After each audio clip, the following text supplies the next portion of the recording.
ॐ अज्ञानतिमिरन्धस्य ज्ञानाञ्जनशलाकया चक्षुरुन्मिलितं येन तस्मै श्रीगुरुवे नमः।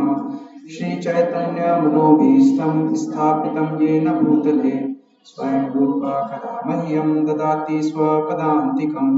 वन्देऽहं श्रीगुरुं श्रीयुतापदकमलं श्रीगुरुन् वैष्णवांश्च श्रीरूपं साग्रजातां सहगं रघुनाथान्वितं तं सजीवम् साद्वैतं सावधूतं परिजना सहितं कृष्ण चैतन्य देवं श्री राधा कृष्ण पादां सहगन ललिता श्री विशाखावितांश्च नमः। ओम विष्णुपादाय कृष्णप्रेष्ठाय भूतले श्रीमते भक्तिवेदांत स्वामिन् इति नामिने नमस्ते सारस्वते देवे गौरवाणी प्रचारिणे निर्विशेष शून्यवादी पाश्चात्य देश तारिणे नमो महावदान्याय कृष्ण प्रेम प्रदायते कृष्णाय कृष्ण चैतन्य नामने गौतमश्री नमः।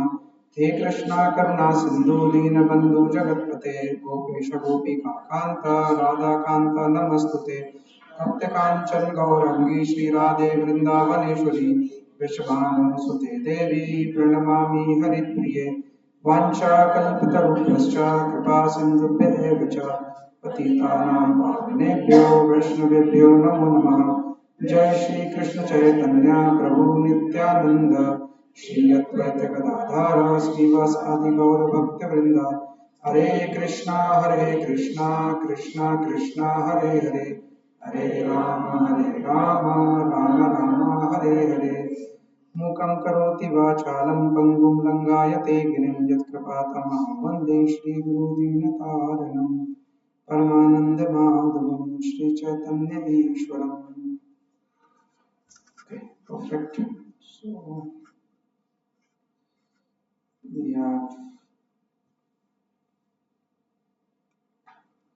So congratulations to all of you first of all, because we could complete chapter 1 now. It has been how many months now? Year. Yeah. For chapter 1 I think we took almost 6 months, because every Sunday we meet 10:30, and then there are functions, there are festivals, there are vacations, there are holidays, there is absent, there is present, and all that thing. So with that in 6 months we could cover. Chapter 2 is little large chapter, which means it's called Gita Kasar. तो इसका नाम है गीता का सार. So chapter 2 of Bhagavad Gita is called Gita Sar, and in English we say it contents of Gita summarized, right? So Bhagavad Gita has 18 chapters, right? And in 18 chapters we have how many verses? Anybody knows? कितने श्लोक हैं? 700 श्लोकास आते हैं, right? So this chapter has 72 shlokas, which is huge. Okay, so of course whatever we are reading, it is based on the teachings of whom? His Divine Grace A.C. Bhaktivedanta Swami Srila Prabhupada, right? So chapter 2 is a big chapter and it has multiple sections.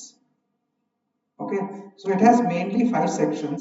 We have divided the chapter into 5 sections. Section A जो श्लोक number 1 से लेकर श्लोक number 10 तक है, जिसमें क्या मिलता है कि अर्जुन के डाउट्स अभी खत्म नहीं हुए हैं. अर्जुन अपने डाउट्स कंटिन्यू कर रहा है. अर्जुन के पहले 4 डाउट्स कौन से थे, किसी को याद है? What was the 4 doubts Arjun has?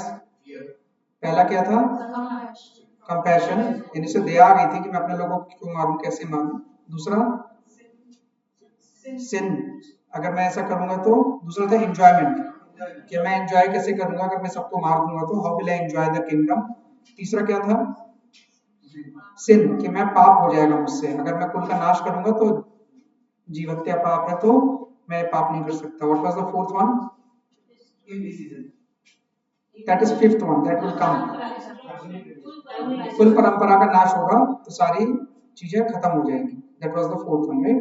So ये जो 4 डाउट्स थे ना, ये अर्जुन के खत्म नहीं हुए. एक और डाउट है which will come in this chapter, जो इस चैप्टर में आने वाला है, right? तो जो इस चैप्टर में डाउट आने वाले हैं, उन डाउट्स के बारे में भी हम बात करेंगे, right? So ये जो सारे डाउट्स है ना, ये सारे डाउट्स सेकंड चैप्टर में बहुत सारे डाउट्स क्लियर होंगे. तो जो 2.1 से लेके 2.10 है, उसमें हम लोग अपने उनके भी डाउट्स होंगे. And Arjun will surrender to Lord Krishna that guide me, I am completely confused. मैं पूरी तरह से कंफ्यूज हूं और मुझे बताओ मुझे क्या करना है. राइट। तो हमें यहाँ पे दिखेगा कि एक जो डिसाइपल होता है, एक जो शिष्य होता है और एक जो गुरु होता है, उसमें जो नॉलेज एक्सचेंज होती है वो किस लेवल पे होती है।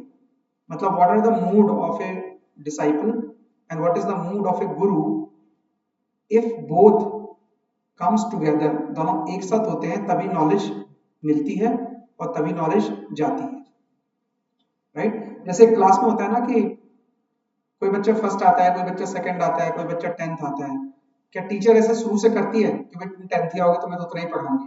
Teacher gives exactly the same knowledge that has to be given. सबको समान नॉलेज मिलती है क्लास में, राइट। लेकिन उस समान नॉलेज के बाद क्या होता है कि कुछ बच्चे जो सिंसियर और अटेंटिव होते हैं वो ज्यादा अच्छे से नॉलेज ग्रैस्प कर पाते हैं कंपेयर टू जो सिंसियर नहीं होते, right? So what is the mood of a disciple and what is the mood of a guru, that both we will see in this. Okay, so next section is 2.11 to 2.30 in which ज्ञान के बारे में बात करेंगे, that right कि असली ज्ञान क्या है, what is the right knowledge, fight there is no death till the end। मतलब मरने वाले हम में से कोई भी मरने वाला नहीं है, because we are all what, souls। that is the ज्ञान that is given from 2.11 to 2.30 और उसमें क्लैरिटी आएगी कि who are we, what is our real identity, right। फिर 2.31 से लेकर 2.38 में कुछ कर्म कांड के बारे में बात आएगी। now what is कर्म कांड, anybody knows? The way we are doing all the things. The way we are doing things, doing karmas to get benefit. हाँ, doing karmas to get a benefit out of it is karma kand, but doing karma for not even thinking about benefit is not doesn't come under karma kand। ये थोड़ा technical है, इसको समझते हैं। तो हमारे जितने वेद होते हैं ना, वेद का मतलब क्या होता है? What is the meaning of Vedas, anybody knows? वेद का मतलब क्या होता है? नहीं, that's a long definition। वेद एक वर्ड है, वेद का मीनिंग क्या होता है? What is the meaning of Vedas? हम कहते हैं ना 4 तरह के वेद हैं, सामवेद, अथर्ववेद, यजुर्वेद, ऐसे होते हैं ना, लेकिन वेद का मतलब क्या होता है? What is the meaning of Veda?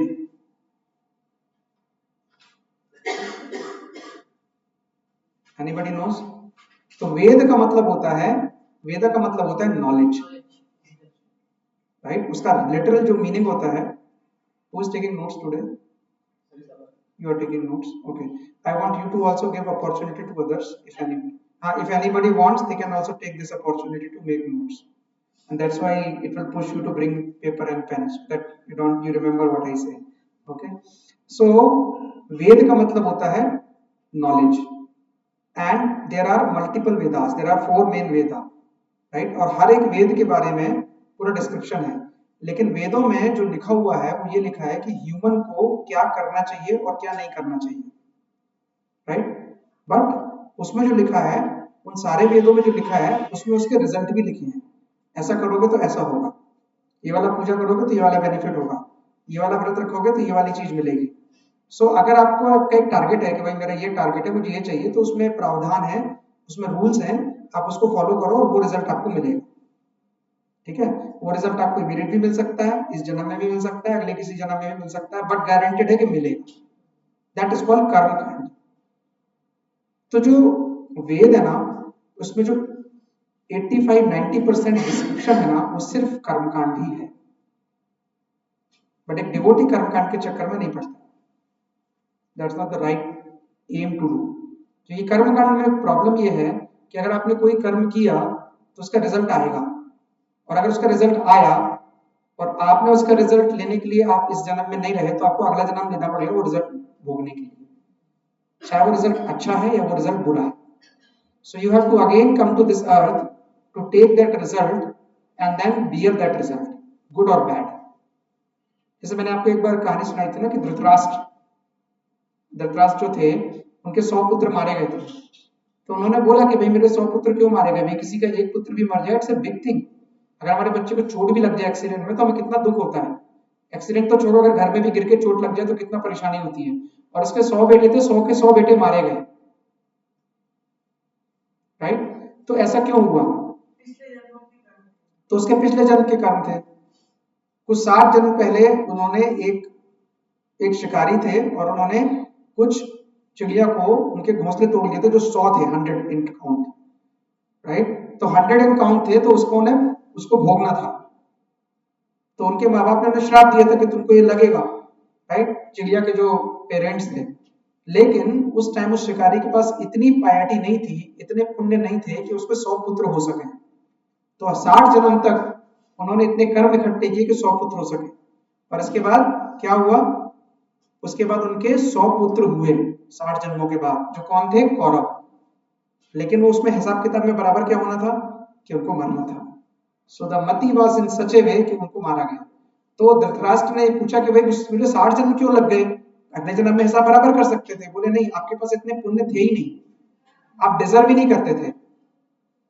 So you have to be made deserving for the desire you make, and then that action का reaction आएगा। अभी कोई दंगा हो रहा है, कहीं राइट हो रहा है रोड पे, और किसी ने एक पत्थर उठाया और एक बस में मार दिया। वो बस कितने की है? मानो कि 80 लाख रुपए की बस है, राइट। अभी किसी न किसी जन्म में उसके पास एक बस होनी चाहिए, और कोई उसमें पत्थर मारेगा या उसको नष्ट करेगा, तब उसका हिसाब बराबर होगा। लेकिन उसके पास तो इतनी पायटी है नहीं। he has to bear that karma in some time in future, इसी जन्म में, अगले जन्म में। तो कर्म कांड क्या कहता है कि ये करोगे तो ये होगा। अगर आपने किया या नहीं किया, अगर आपने किया इस इंटेंशन से कि मुझे इसका फल चाहिए, तो फल तो मिलेगा ही मिलेगा, बिकॉज आपका इंटेंशन ही वैसा है, राइट। तो इसमें जो 2.31 से लेके 38 के बारे में है, इसमें कर्म कांड के बारे में भगवान ने थोड़ा सा बताया है कि भाई देखो, तुम इस जो फाइट करनी है ना या नहीं करनी है, उसके चक्कर में मत पड़ो। उससे क्या रिजल्ट आने वाला है उसमें मत देखो। अगर उसमें देखोगे तो ये रिजल्ट आएगा, अगर नहीं करोगे तो आएगा, करोगे तो ये आएगा। He is explaining that. फिर 2.39 से लेके 53 श्लोक नंबर तक वो काम बात करते हैं बुद्धि योग। बुद्धि योग क्या है? जिसको निष्काम कर्म भी समझ सकते हैं। That fight without any reaction. तुम लड़ो, तुमको कोई पाप नहीं लगेगा, क्योंकि उनको एक डाउट था कि मुझे पाप लगेगा। अगर मैंने इनको मारा तो क्या होगा? मुझे क्या लगेगा? पाप लगेगा। एंड देन 2.54 से लेके 2.72 तक है स्थित प्रज्ञ, means fight and become fixed with Krishna consciousness, right. So ये 5 सेक्शंस हैं। हम लोग एक एक सेक्शंस में जाएंगे और एक एक श्लोक बाय श्लोक जैसे हम पढ़ते हैं हम पढ़ेंगे। Any doubts? Any is clear? Perfect. Okay, so let's move to the section 1। So section 1 इज जैसे कि श्लोक 1 से 10 तक है। सो अर्जुन ने जैसे अपने पहले डाउट्स थे फाइटिंग के, उन्होंने क्या किया? He surrendered to Shri Krishna for instruction, that is in this first verse. And if you remember the summary of chapter 1, तो चैप्टर 1 में जो हमने 4 बातें की, क्या? Compassion, enjoyment, destruction of family, and saintliness and fear of sinful reaction, यानी दया और enjoyment यानी मजा, डिस्ट्रक्शन ऑफ फैमिली कुल का नाश होना, और पाप मिलना। ये सारी चीजें क्या है? ये सारी चीजें उसमें है। तो जो इसमें हम आएंगे, इसमें मेनली ये होगा कि भगवत गीता के 2nd चैप्टर के 6 श्लोक में अर्जुन बोलेगा कि मुझे समझ नहीं आ रहा है, what should I do in decision. That is fifth problem that Arjuna is explaining, and then he will surrender to Lord Krishna, and after surrendering he will reveal the knowledge from verse 7 to verse 72. Okay, so 7 से लेके 72 तक जितनी भी detailing है, that detailing is what Krishna is telling to Arjuna. वर्ष 2 से लेके वर्ष कहां तक? 72 तक। वर्ष 7 से लेके 72 तक। Okay, perfect. So as I told, this chapter 2 जो हम पढ़ने वाले हैं, ये इस चैप्टर को बोलते हैं सांख्य योग। What is सांख्य योग means? Analytical study. Okay, anybody else? So Sankhya Yoga is basically, this chapter is called Sankhya because Sankhya means analytics, which comes from a word called Sankhya. आपने सुना है ना छोटे में संख्या, right? Means counting.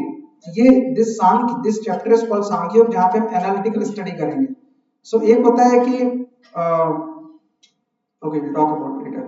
Okay, so it is called Sankhya Yoga because Arjun is going to hear a very wonderful explanation and difference between spirit and matter. दो चीजें होती है, हम लोग बात करते हैं ना, material world and spiritual world. तो मटेरियल वर्ल्ड में मैटर होता है एंड स्पिरिचुअल में स्पिरिट होती है. तो इस पूरे चैप्टर में हमें जो मेन नॉलेज मिलेगी that will be the difference between spirit and matter, and Krishna will explain it in detail, right. So क्या होगा कि Krishna will take up the position of a guru and Arjun will take a position of a shishya and then it will go along. तो पहले 3 verses में Krishna immediately scolds Arjuna, right, we will see that. And फिर verse number 4 to 9 में Arjun continues telling no I have more doubts, more reasons. So between 4 to 9 Arjun अपने doubts और बताएंगे और बोलेंगे कि मुझे fight नहीं करनी है, I do not want to fight, these are some more reasons coming up. फिर text 10 से 39 तक main teachings of Sankhya Yoga will come. main teachings जो भी सांख्य योग philosophy है उसकी main teachings आएंगी. फिर 31 से 39 तक Krishna will induce Arjun to fight because क्षत्रिय का धर्म है फाइट करना, especially when it is demanded. When it is demanded, we are युद्ध भूमि में हैं. The expectation from a Kshatriya is to fight, कि आपको लड़ना ही है, and then that's why Krishna will encourage, induce and make him realize that what is your duty, right? So जो second chapter के concept है ना, these are very very important. If you do not listen or understand them now, chapter 3 onwards कुछ नहीं समझ में आने वाला, until you understand chapter 2 very very thoroughly. Okay, so that's why it is a very important chapter, right? So last time हमने हर एक chapter की एक बात की थी कि उसका एक महत्व है, उसका एक importance है, जिसको हमने बोला था गीता महात्म्य. किसी को याद है गीता महात्म्य के बारे में? What is गीता महात्म्य?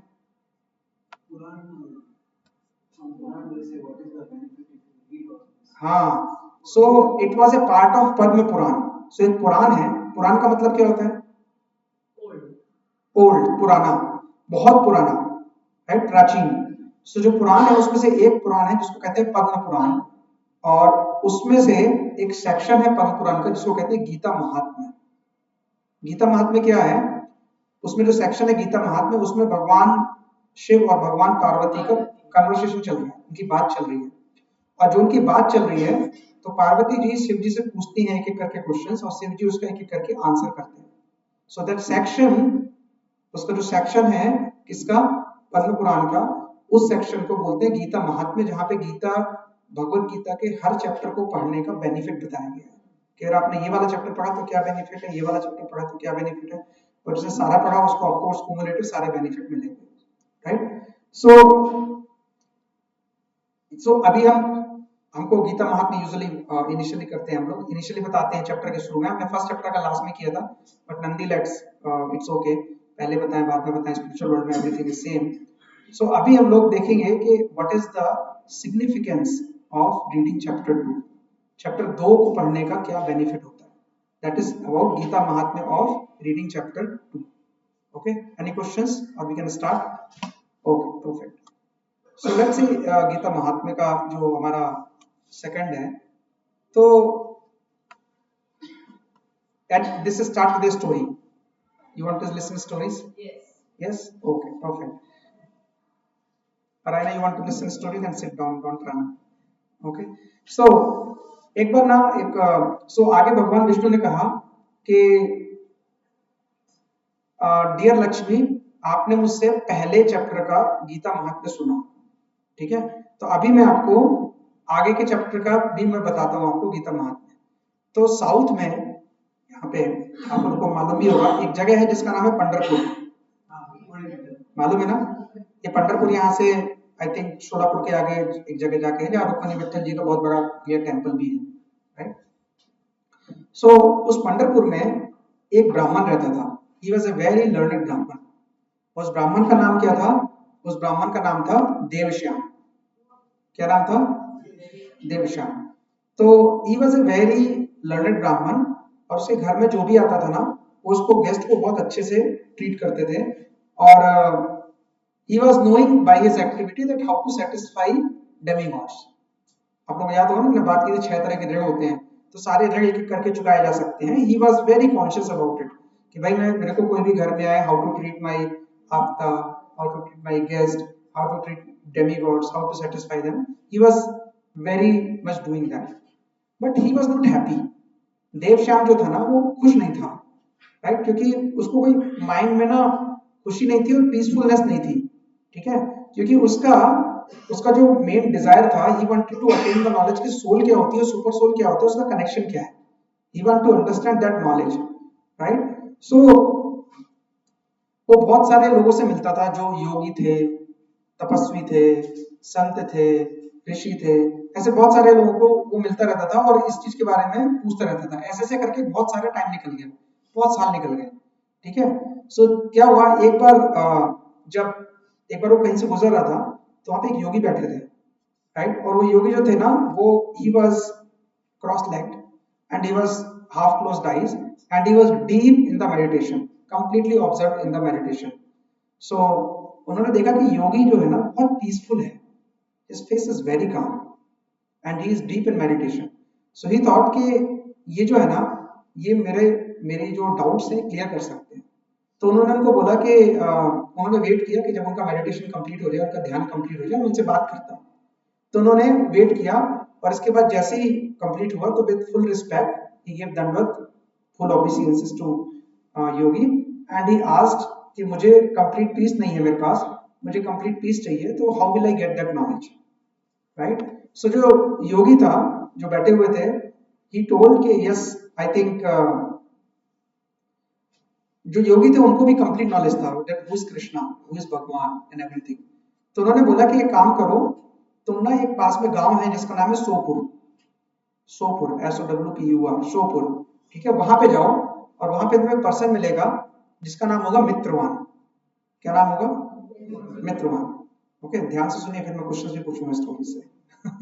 Okay, so you go and meet a Mitravan who is actually a goat herder by profession. Goat herder, goat herder मतलब जो बकरी को चराता है ना, गोट्स को चराता है, उसको बोलते हैं गो हर्डर, गोट हर्डर। और उससे तुम इंस्ट्रक्शंस लो, किस चीज की, कि what is self realization, what is God realization, भगवान को कैसे समझे। तो पहले उसको लगा कि यार ये बकरी चराने वाला कैसे मुझे समझाएगा, ये सब तो उसके मतलब का है जो कि बहुत सारा नॉलेज लेता हो, जो संत हो, महात्मा हो, राइट। लेकिन चूंकि योगी ने बोला था, उसने उनकी बात मान ली, और बात मान के क्या किया, वो मित्रवान के पास चले गए, राइट। तो जब वो मित्रवान के पास गए तो he informed also कि वहां पे सोपुर में मित्रवान मिलेंगे, you go, and he started for that village after few days, and then he went to the place where Mitravan was there sitting.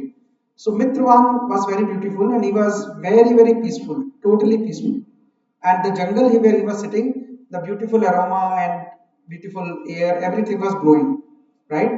And जो उसके पास की बकरी थी, जो बकरी को चराता था, they were peaceful going here and there, and interestingly वहां पे टाइगर्स भी थे, और टाइगर्स भी उनके साथ घूम रहे थे। तो उसको थोड़ा डाउट हुआ कि गोट एंड टाइगर मतलब both are arch enemy to each other, right. Enemy क्या मतलब, tiger is anyway higher, so वो खा जाएगा। But he was seeing this scene कि Devshyam is sitting, sorry Mitravan is sitting. So Devshyam got very confused, उसे पूरा confusion हो गया कि क्या चल क्या रहा है, ये बैठे हुए हैं और ये सारे बकरी और टाइगर घूम रहे हैं आपस में, राइट। सो देवश्याम ने जब वो सीन देखा कि everything is very peaceful, he got peaceful, but he got confused also little bit. तो उन्होंने क्या किया, उन्होंने रिस्पेक्टफुली मित्रवान को ओबेडियंसेस दी, दंडवत किया और बोला कि इंक्वायरी करी। क्या इंक्वायरी करी कि how he was able to attain the devotion to Lord Krishna, क्योंकि योगी ने बोला था कि लॉर्ड कृष्णा के बारे में, डिवोशन के बारे में ही विल टेल, राइट। और तो जब मित्रवान ने क्वेश्चन सुना तो he got very deep into some deep thought, और उन्होंने बोला कि देवश्याम को कि मैं भी ना एक बार एक जंगल में, मैं तुम्हें अपने पुराने बारे में बताता हूँ, इस बार जंगल में मैं एक गोट्स को चला रहा था, ठीक है, और अचानक से एक टाइगर आ गया। तो जब वो टाइगर आ गया तो मैं भी भागने लगा और मेरी गोट्स भी इधर उधर भागने लगे। Everybody started running because tiger has come, he can kill anybody. तो उसमें क्या हुआ कि जब वो भाग रहे थे, भागते भागते मित्रवान को अचानक से लगा कि लेट मी सी पीछे क्या चल रहा है, मेरी गोट्स का क्या हाल है। तो ही सा कि जो वो गोट्स थी ना, वो जब एक जगह पहुंचे सारे के सारे भागते भागते, तो गोट्स और टाइगर दोनों एक जगह पे आराम से खड़े हो गए। एंड टाइगर टाइगर और गोट जब एक जगह पे खड़े हो गए, तो गोट ने टाइगर को बोला कि एंड दे कुड कम्युनिकेट कि why are you not eating me, and the flesh, you want to eat flesh and you can kill me and eat me. But the behavior of tiger became very very normal, like a lamb, son of or kid of that goat. तो उन्होंने बोला कि आप मुझे खा नहीं रहे हो क्या है, तो टाइगर ने बोला मुझे भी नहीं पता मुझे क्या हो गया है, but somehow I am feeling very peaceful. And similarly goat was also feeling very very fearless. Both were in that nature. And Mitravan saw the scene and he could not understand much. तो उन्होंने बोला कुछ तो गड़बड़ है, let's go and ask somebody. तो उन्होंने बोला कि अरे एक काम करते हैं, ये आदमी सामने है, इनसे पूछते हैं। Mitravan was there, he went to Mitravan and asked कि ऐसा क्यों हुआ। तो मित्रवन टोल्ड कि मुझे नहीं पता why it happened, but it seems there is a monkey sitting in the tree in the background, right, let's ask this king monkey and he look very wise monkey. तो उन्होंने मंकी के पास गया और monkey से बोला कि ऐसा क्यों है, मतलब व्हाट इज द रीजन। तो मंकी ने बताया कि there is a long back what happened, there is a story that in this jungle there is a temple, एक मंदिर था जो किसका था, शिव जी का मंदिर था। ये स्टोरी पद्म पुराण में है पूरी, राइट। तो उस टेंपल में एक एक पुजारी थे जिनका नाम था सुकाम, ठीक है। तो वो जो पुजारी थे सुकाम, वो भगवान शिव की पूजा करते थे, but he was also having a query that how will I get a peace. Okay, तो उनकी बहुत सारे ऐसी डिजायर रहती थी। तो एक बार इस जगह पे, किस जगह पे, इसी मंदिर में एक संत आए और उन्होंने कहा कि क्या प्रॉब्लम है तुमको। तो उन्होंने बोला मुझे ऐसे कुछ नॉलेज चाहिए कि I can be peaceful, I am not very peaceful, same problem that Devshyam was having initially. So that person said, that Sant said, okay, give me some stone. तो उन्होंने एक रॉक ली और रॉक पे भगवत गीता का पूरा सेकंड चैप्टर लिख दिया। He wrote all the chapter, all the shlokas of Bhagavad Gita second chapter in that rock. और उनको बोला कि तुम इसका रिसाइटेशन करो, you speak this chapter 2 all the time in this place. तो उन्होंने उस प्लेस पे बैठ के उस रॉक पे जो लिखा हुआ था, the rock I have created, इस भगवत गीता के सारे श्लोक लिखे थे। He started reciting and with that effect the whole area of that particular jungle, उस पूरे जंगल का जो एरिया था, that became peaceful. And not only that, उस जगह पर रहने वाले जितने लोग थे जो उस जगह से निकलते थे, जब वहां पहुंचते थे, they all became peaceful. And that is why जो गोट और टाइगर थे, they were not eating each other, right? So उन्होंने जब ये स्टोरी बताई, इसके इमीडिएटली बाद, और ये जो सुकाम थे, इन्होंने यहाँ पे जो टेंपल में थे ना, इस टेंपल में जो शिवलिंग था ना, वो स्वयं श्री ब्रह्मा ने एस्टेब्लिश किया हुआ था। यानी ब्रह्मा जी ने शिवलिंग एस्टेब्लिश किया था, उस एस्टेब्लिश में सुकाम पूजा करते थे, ठीक है, उस शिवलिंग की। तो उनको डाउट था, वो क्लियर हो गया। तो इसके बाद क्या हुआ कि फिर उन्होंने बोला देवश्याम ने कि ठीक है, हम लोग भी वहां चलते हैं, and we will also recite the glories of chapter 2, we will also recite the shlokas of chapter 2, and all those 4 or 5 people, who 4 or 5, which is Devsham, Mitravan, goat, tiger and Sugam, everybody recited together in that area. So the summary is this: anybody who recites the shlokas of chapter 2 can get ultimate peace. ये chapter 2 के सारे श्लोकों का महात्म्य है, right. So in this way, इस तरह से जो देवश्याम था ना, उसको चैप्टर 2 के सारे श्लोकों की नॉलेज किससे हुई, मित्रवान से, ठीक है। So another thing is, so whoever visit Pandharpur, Devshyam क्या करते थे इसके बाद, जो भी पंढरपुर आता था, देवश्याम सबसे पहले उनको चैप्टर 2 की सारे श्लोकों की महिमा बताते थे, सारे श्लोकों का वर्णन करते थे, and that they all of them were liberated, right. So this was the glories of chapter 2, this is the significance of chapter 2। इसी तरह से भगवत गीता में हर एक चैप्टर का एक सिग्निफिकेंस है, इंडिविजुअल चैप्टर का भी है और उसके ऊपर इंडिविजुअल श्लोक का भी है, और उस श्लोक में इंडिविजुअल लाइन का भी है और उस लाइन में अपने अपने पार्ट का भी है और उस पार्ट में वर्ड्स का भी है. It is so deep, right? So that was there. Okay, clear? Okay, so this was the significance of chapter 2, reading chapter 2. So हम लोग को भी जब समय मिले ना and we have time in home, we should recite the verses of chapter 2, try to understand them, ask the doubts and try to inculcate those understanding into life. क्योंकि उससे क्या होगा ना, क्या होगा उससे, what is the result? You will get peace. You will definitely become very peaceful. World will move here and there, things will move here and there, but you will still be able to have an amazing peace, right? हमारा aim peace नहीं है, हमें peace के भी आगे जाना है, but I'm generally talking about chapter 2 as of now because it's an analytical study, it's a Sankhya philosophy. Okay, so fine, we'll start the shlokas now. Any doubts? One second. Okay, perfect. So next time when I come, I'll ask questions from this story. I'll see who can remember this story. Is that part clear? Okay, perfect. Basic question. Only one question. How many characters are there in this Mahabharata? 5 or 6? 5 or 6? Don't see the picture. Count and tell. It is more than 6. How many characters are there in this? 8, 7, 9. Don't give the random numbers. You have to tell how many 9. Where are 9? Because Shivji and Parvati Mata also. Okay. If you count them also. Okay. There are basically seven people. Dev Shyam is there. Then he went to Yogi second. Then he went to Mitravan. Mitravan is third. Then there are 3 animals. 6. Then there is Sukam. And then the person who guided Sukam. The Sant who guided Sukam. So there are total 7 characters in this story. Okay. Clear? Like that, the questions will come in the exam. Okay, no worries. So one thing to announce is we will definitely have test of chapter 1. And when will it happen? It will happen on the day when the attendance is maximum. So you be very well prepared. No, at least 1 month I will give you. After 1 month we will have test. But after 1 month when we will have that I cannot tell. That whenever we have good attendance we will have the test. Okay, today is also a good attendance, but today we will not have test. So keep reading chapter 1 and that's necessary. Okay. How many are not in favor of a test? You have a choice. Only one person raised hand, so everybody is in favor of test. It means test will happen. Okay.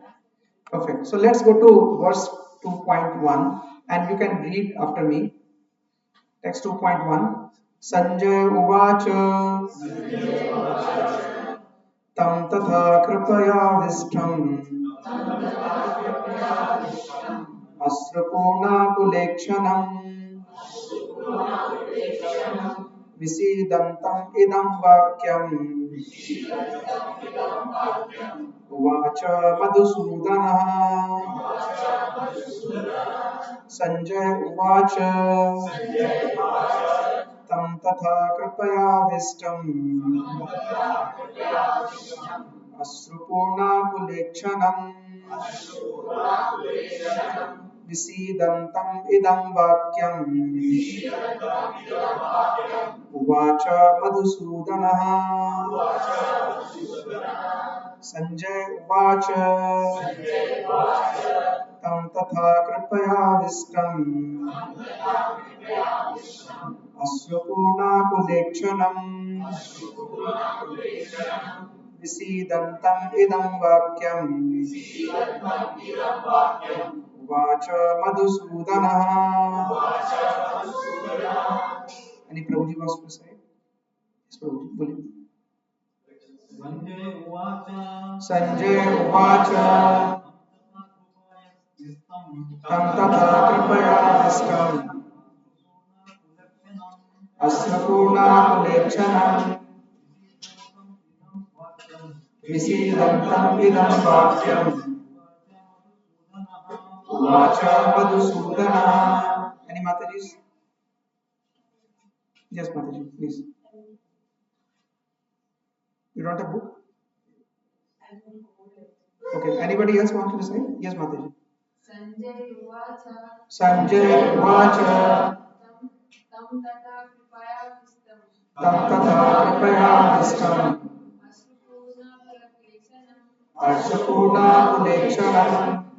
Visidantam idam vakyam. Visidantam idam vakyam. Vacha madhusudana. Uvacha madhusudana. Thank you, Mataji. So Sanjay Uvacha. Uvacha का मतलब होता है बोलना, speak.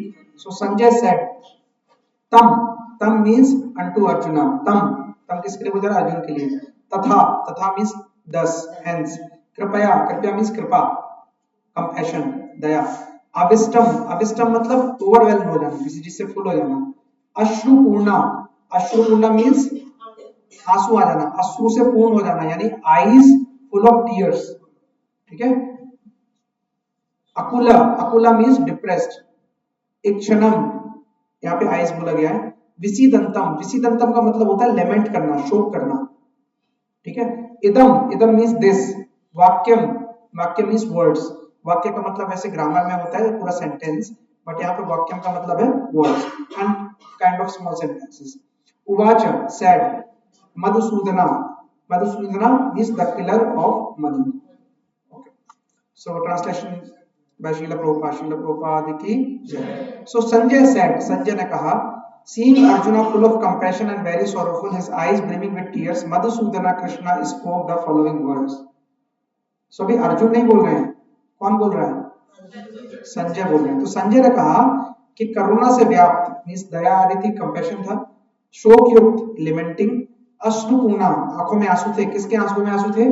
Arjun की आंखों में आंसू थे. उसको देखकर मधुसूदन कृष्ण ने ये शब्द कहे. राइट. तो मधुसूदन कृष्ण मतलब अब यहाँ पे कृष्ण को मधुसूदन बोला गया है, उसका एक रियल मीनिंग भी है, मधुसूदन क्यों आया है यहाँ पे. Right. So why Sanjay is using the word Madhusudan? Because जो धृतराष्ट्र है ना, he is so much attached to his sons that even after knowing कि पांडव राइट है, पांडवों का अधिकार है, वो डिजर्व करते हैं किंगडम पे रूल करने के लिए, he is still hoping, एक आशा है धृतराष्ट्र को कि मेरे लोग क्या हो जाएंगे? जीत जाएंगे, कौरव जीत जाएंगे. राइट. सो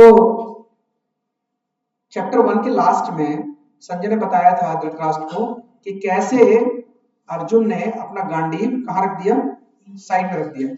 सो ये जो एक्शन है ना अर्जुन का, it is very pleasing to Dhritarashtra. जब उन्होंने गांडीव रखा तो धृतराष्ट्र बहुत खुश हो गए सुन के. क्यों? क्योंकि उन्हें लगा कि अगर ये धर्म वृत्ति और स्ट्रांग हो जाएगी, इसको लड़ने की इच्छा नहीं हो रही क्योंकि he is a pious person, he is a compassion, तो क्या होगा? कोई युद्ध नहीं होगा, there will be no battle. और मेरे पुत्र दुर्योधन और सारे कौरव जैसे राज्य पे शासन कर रहे हैं, they will continue ruling without any obstacle, कोई प्रॉब्लम नहीं होने वाली. तो he was really very very happy. But Sanjay is very fine in his intelligence. उसको बहुत ज्ञान है. Sanjay can see what is happening in the some other place. We don't have that power today. We have that power with technology. TV चलाओ, world cup match आता है, but you have to on the TV. But Sanjay has that vision that he can see कि युद्ध भूमि में क्या चल रहा है. तो वो इमीडिएटली क्या किया? He understood the mentality of Dhritarashtra कि भाई धृतराष्ट्र इज गेटिंग हैप्पी कि गांडीव रख दिया है. राइट. तो उन्होंने तुरंत ही एक वर्ड यूज किया मधुसूदन, जो उनकी सारी होप्स को कैंसिल कर दिया. He dashed all the hopes of him. What meaning? So another name, so Madhusudan because Lord Krishna killed a demon called Madhu. So similarly, Sanjay is indicating that Lord Krishna is a killer of Madhu, and now Lord Krishna would kill the doubts that has come into the mind of Arjuna also, and Arjuna will fight. That's why he is using very beautifully and smartly the word Madhusudana. Is that part clear?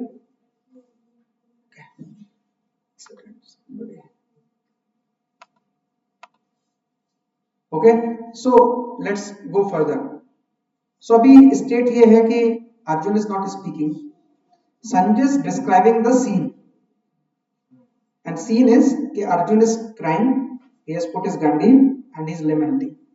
Okay, perfect. So let's see the purport. So actually Arjuna was very keen for fighting till when? Till he saw, till he came in the between. जब तक युद्ध भूमि में बीच में नहीं आ गया ना, he was very keen in fighting. But जब बीच में आ गया तो वो भी एक श्लोक में मधुसूदन बोल रहा है पिछले चैप्टर में. क्यों वो इसलिए बोल रहा है मधुसूदन कि कृष्ण आपने एक किलर को मारा था मधुसूदन, जो आपका एनिमी था. ठीक है, एनिमी को मारना बहुत आसान होता है because you don't like that person anyway, लेकिन अपनों को मारना बहुत मुश्किल होता है. But if you love somebody, kill that person is a difficult thing. तो यही बोल रहे थे कि आपने मुझे टफ काम दे दिया, अपने लिए आसान काम ले लिया. यानी आप मधुसूदन हो, आप किल कर सकते हो, सबको ही किल कर सकते हो, तो आप क्यों नहीं किल कर रहे हैं? मुझे बोल रहे हैं रिलेटिव को किल करो, मुझसे नहीं होगा. I will not be able to do. Right? So material compassion and lamentation and tears, these are all sign of ignorance of real self. Material compassion, lamentation and tears, it means हम जो शोक करते हैं ना, जो आंसू बहाते हैं ना, that is the meaning of it. Right? अभी आगे क्या कहते हैं Prabhupada? Compassion for eternal soul is self realization. अगर आप सही में किसी से कंपैशन करते हो ना, सही में किसी से प्यार करते हो, सही में किसी पे दया आती है ना, तो रियल कंपैशन है कि आप उसको स्पिरिचुअल नॉलेज दो. Material benefits is okay. As a parent हम भी जब अपने बच्चों को कुछ सिखाते हैं तो हम सिर्फ मटेरियल एजुकेशन के बारे में सोचते हैं. इसका अच्छा क्लास में रैंक आ जाएगा, ये अच्छे से 10th 12th करेगा, किसी अच्छे कॉलेज में होगा, अच्छी जॉब लगेगी, we are done. That is our aim mostly. और even for family members we do lot of things materially, but are we encouraging them anything for spiritually? That is the important thing. So this is happening because Arjun has come under an illusion, and that illusion is that these are my own relatives, swajana. Right? So what is bodily identification? What is meaning of a bodily identification? हम शरीर से देहात में बुद्धि कहते हैं ना. What is the meaning of, आपने सुना होगा देहात में बुद्धि, कि हम अपने आप को शरीर समझते हैं. But what is the meaning of this? Meaning of taking care only self. Can you take the mic, प्रभु जी? यहाँ पे माइक हो तो. हाँ, तो sir it's everybody can listen. Anybody want to speak? Please wait for a second.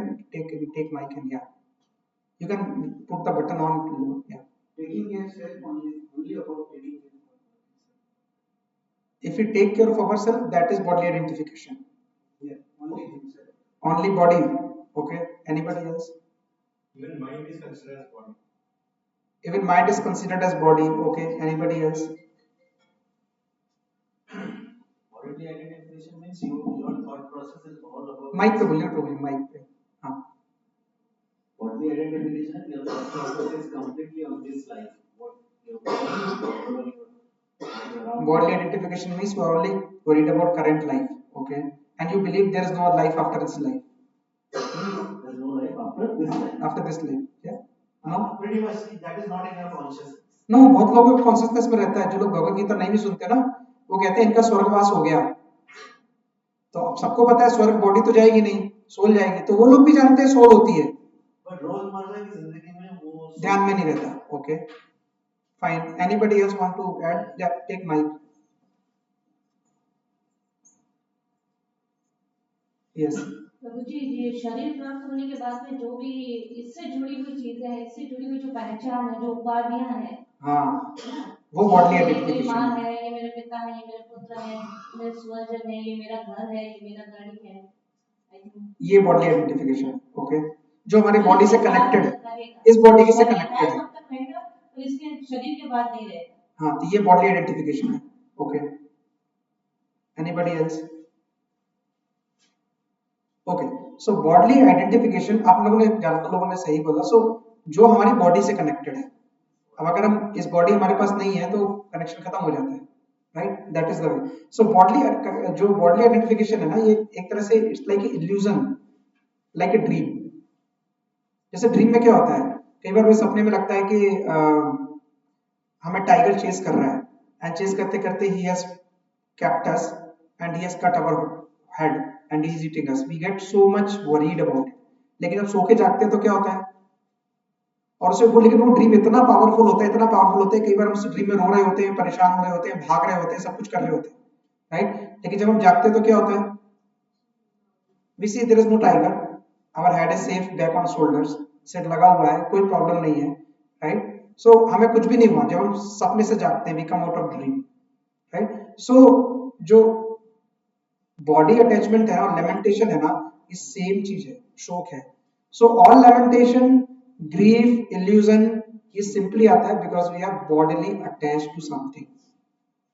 The moment we are not in that attachment, ये pain अपने आप धीरे धीरे कम हो जाएगा. तो it's like a dream and it causes very deep suffering. तो अभी अर्जुन इसको फेस कैसे कर रहा है, राइट? सो पहले श्लोक में क्या है? पहला श्लोक, विसीदंतम इदम वाक्यम. व्हाट इज द विसीदंतम? Means with great lamentation. And what is the lamentation? स्वजनों को मरना है. This is a lamentation, this is शोक. हम लोग भी अपनी जिंदगी में शोक करते रहते हैं. जब कभी सोचते हैं तो सोचते हैं यार पहले ऐसा किया होता तो वैसा हो जाता, वैसा प्लान किया होता तो ऐसा हो जाता, ये होता तो वो हो जाता है, राइट? और आगे मन क्या करता है? संकल्प और विकल्प. यानी मन पीछे के लिए क्या करता है? शोक करता है, क्योंकि आप कुछ नहीं कर सकते. और आगे के लिए करता है क्या? संकल्प और विकल्प, कि ये वाला काम करेंगे तो ये वाला होगा, ये वाला ऑप्शन है या वो वाला ऑप्शन है. दिस इज व्हाट द मन डूज. सो हमारा जो मन है ना, वो दो ही चीजों में फंसा रहता है. One is called lamentation and second is called hankering. Lamentation पिछली चीजों के लिए, हैंकरिंग आगे वाली चीजों के लिए. लेमेंटेशन मतलब शोक, हैंकरिंग मतलब अलग अलग चीजों की इच्छा करना. और वो इच्छा करने के लिए अगेन उसमें दो चीज होती है. पहला होता है संकल्प और दूसरा होता है विकल्प. संकल्प मतलब मैं ऐसा करूंगा, right? I will do this, I will do that, I will get this, I will get that. विकल्प मतलब कैसे करूंगा, ये वाला ऑप्शन या वो वाला ऑप्शन. हम इसी में फंसे रहते हैं. And we are not living in the present because either we are in lamentation or we are in hankering, and that's why we are not able to enjoy the present. And this chapter will clarify this, because the moment आपको ये clarify हो गया ना, आपको समझ आ गया ना, आपको पीस ऐसे मिल जाएगी. This is a by product, you don't have to do anything. So anything is what आपको समझना भर है, इसके आगे अपने आप ही वो by product आ जाएगी पीस. Okay, so विसीदंतम इदम वाक्यम, with great lamentation, and what is the condition of Arjuna? अश्रुपूर्ण कुलेक्षणम. अश्रु मतलब आंसू, तो रो रहा है. he is crying with tears. Now see, he is the greatest warrior of the world and he is crying. Why? Because of the bodily attachment only. That is the state. So आचार्य बता रहे हैं कि ये state इसीलिए है. क्यों state है? आगे क्या बोला गया? तम तथा कृपया विष्ठम. किस वजह से? कृपा करने से है. उसके दिल में जो कंपैशन है ना. आप लोग श्लोक लाए हो ना, सारे लोग बुक्स लाए हो? बुक्स कौन नहीं लेके आया? प्लीज आप लोग बुक्स लेके आइए. भगवत गीता क्लास में आते हैं, बुक्स लेके आइए अपनी. Okay, that is expected. आज सेकंड चैप्टर पे हैं हम लोग, अभी 1 साल हो गया चीज बोलते बोलते. सो तम तथा कृपया विष्ठम. कृपया मतलब क्या होता है? कृपा. यानी इस कृपा की वजह से उसका ये स्टेट है. कौन सा स्टेट है? अश्रुपूर्ण कुलेक्षणम, की he is crying, right? But this compassion is on which platform? Physical, bodily platform, right? So it is the compassion of a outward body जिसका real life में कोई meaning नहीं है, right? चलो let's go further. So the word Madhusudan has significance in this word. Lord Krishna killed demon Madhu, and now Arjuna wanted Krishna to kill the demon of misunderstanding. कि क्या misunderstanding है? So actually में अब बाहर जाओगे, general public से मिलोगे ना, तो प्रभुपाद क्या कहते हैं? No one knows what the real compassion is and how it should be applied. किसी को नहीं पता कि सही में दया होती क्या है और दया को अप्लाई कैसे करना है, right? So compassion for the dress of a drowning man is senseless, right? So let's move further, let's understand further. So एक बार ना प्रभुपाद एक स्टोरी बता रहे थे in this regard, right? So एक बार ना एक जगह पे ना एक पॉन्ड था, काफी बड़ा था, और उसमें एक आदमी ना डूब रहा था. ठीक है, वो अंदर पानी में डूब रहा था, उसको तैरना नहीं आता था, वो डूब रहा था. Incidentally started shouting, save me save me save me. तो क्या हुआ, वहां पे उस पॉन्ड के पास में बहुत सारे लोग थे, वो आके सारे खड़े हो गए किनारे पे. बट अनफॉर्चुनेटली किसी को तैरना नहीं आता था. जितने लोग वहां पे खड़े थे किसी को भी तैरना नहीं आता था। तो क्या हुआ, वो सारे बेचारे परेशान थे बट कुछ नहीं कर सकते थे, तो खड़े थे देख रहे थे। फिर थोड़ी देर बाद एक आदमी आता है, बोलता है I know how to swim, मुझे आता है तैरना, मैं बचा लूंगा उसको।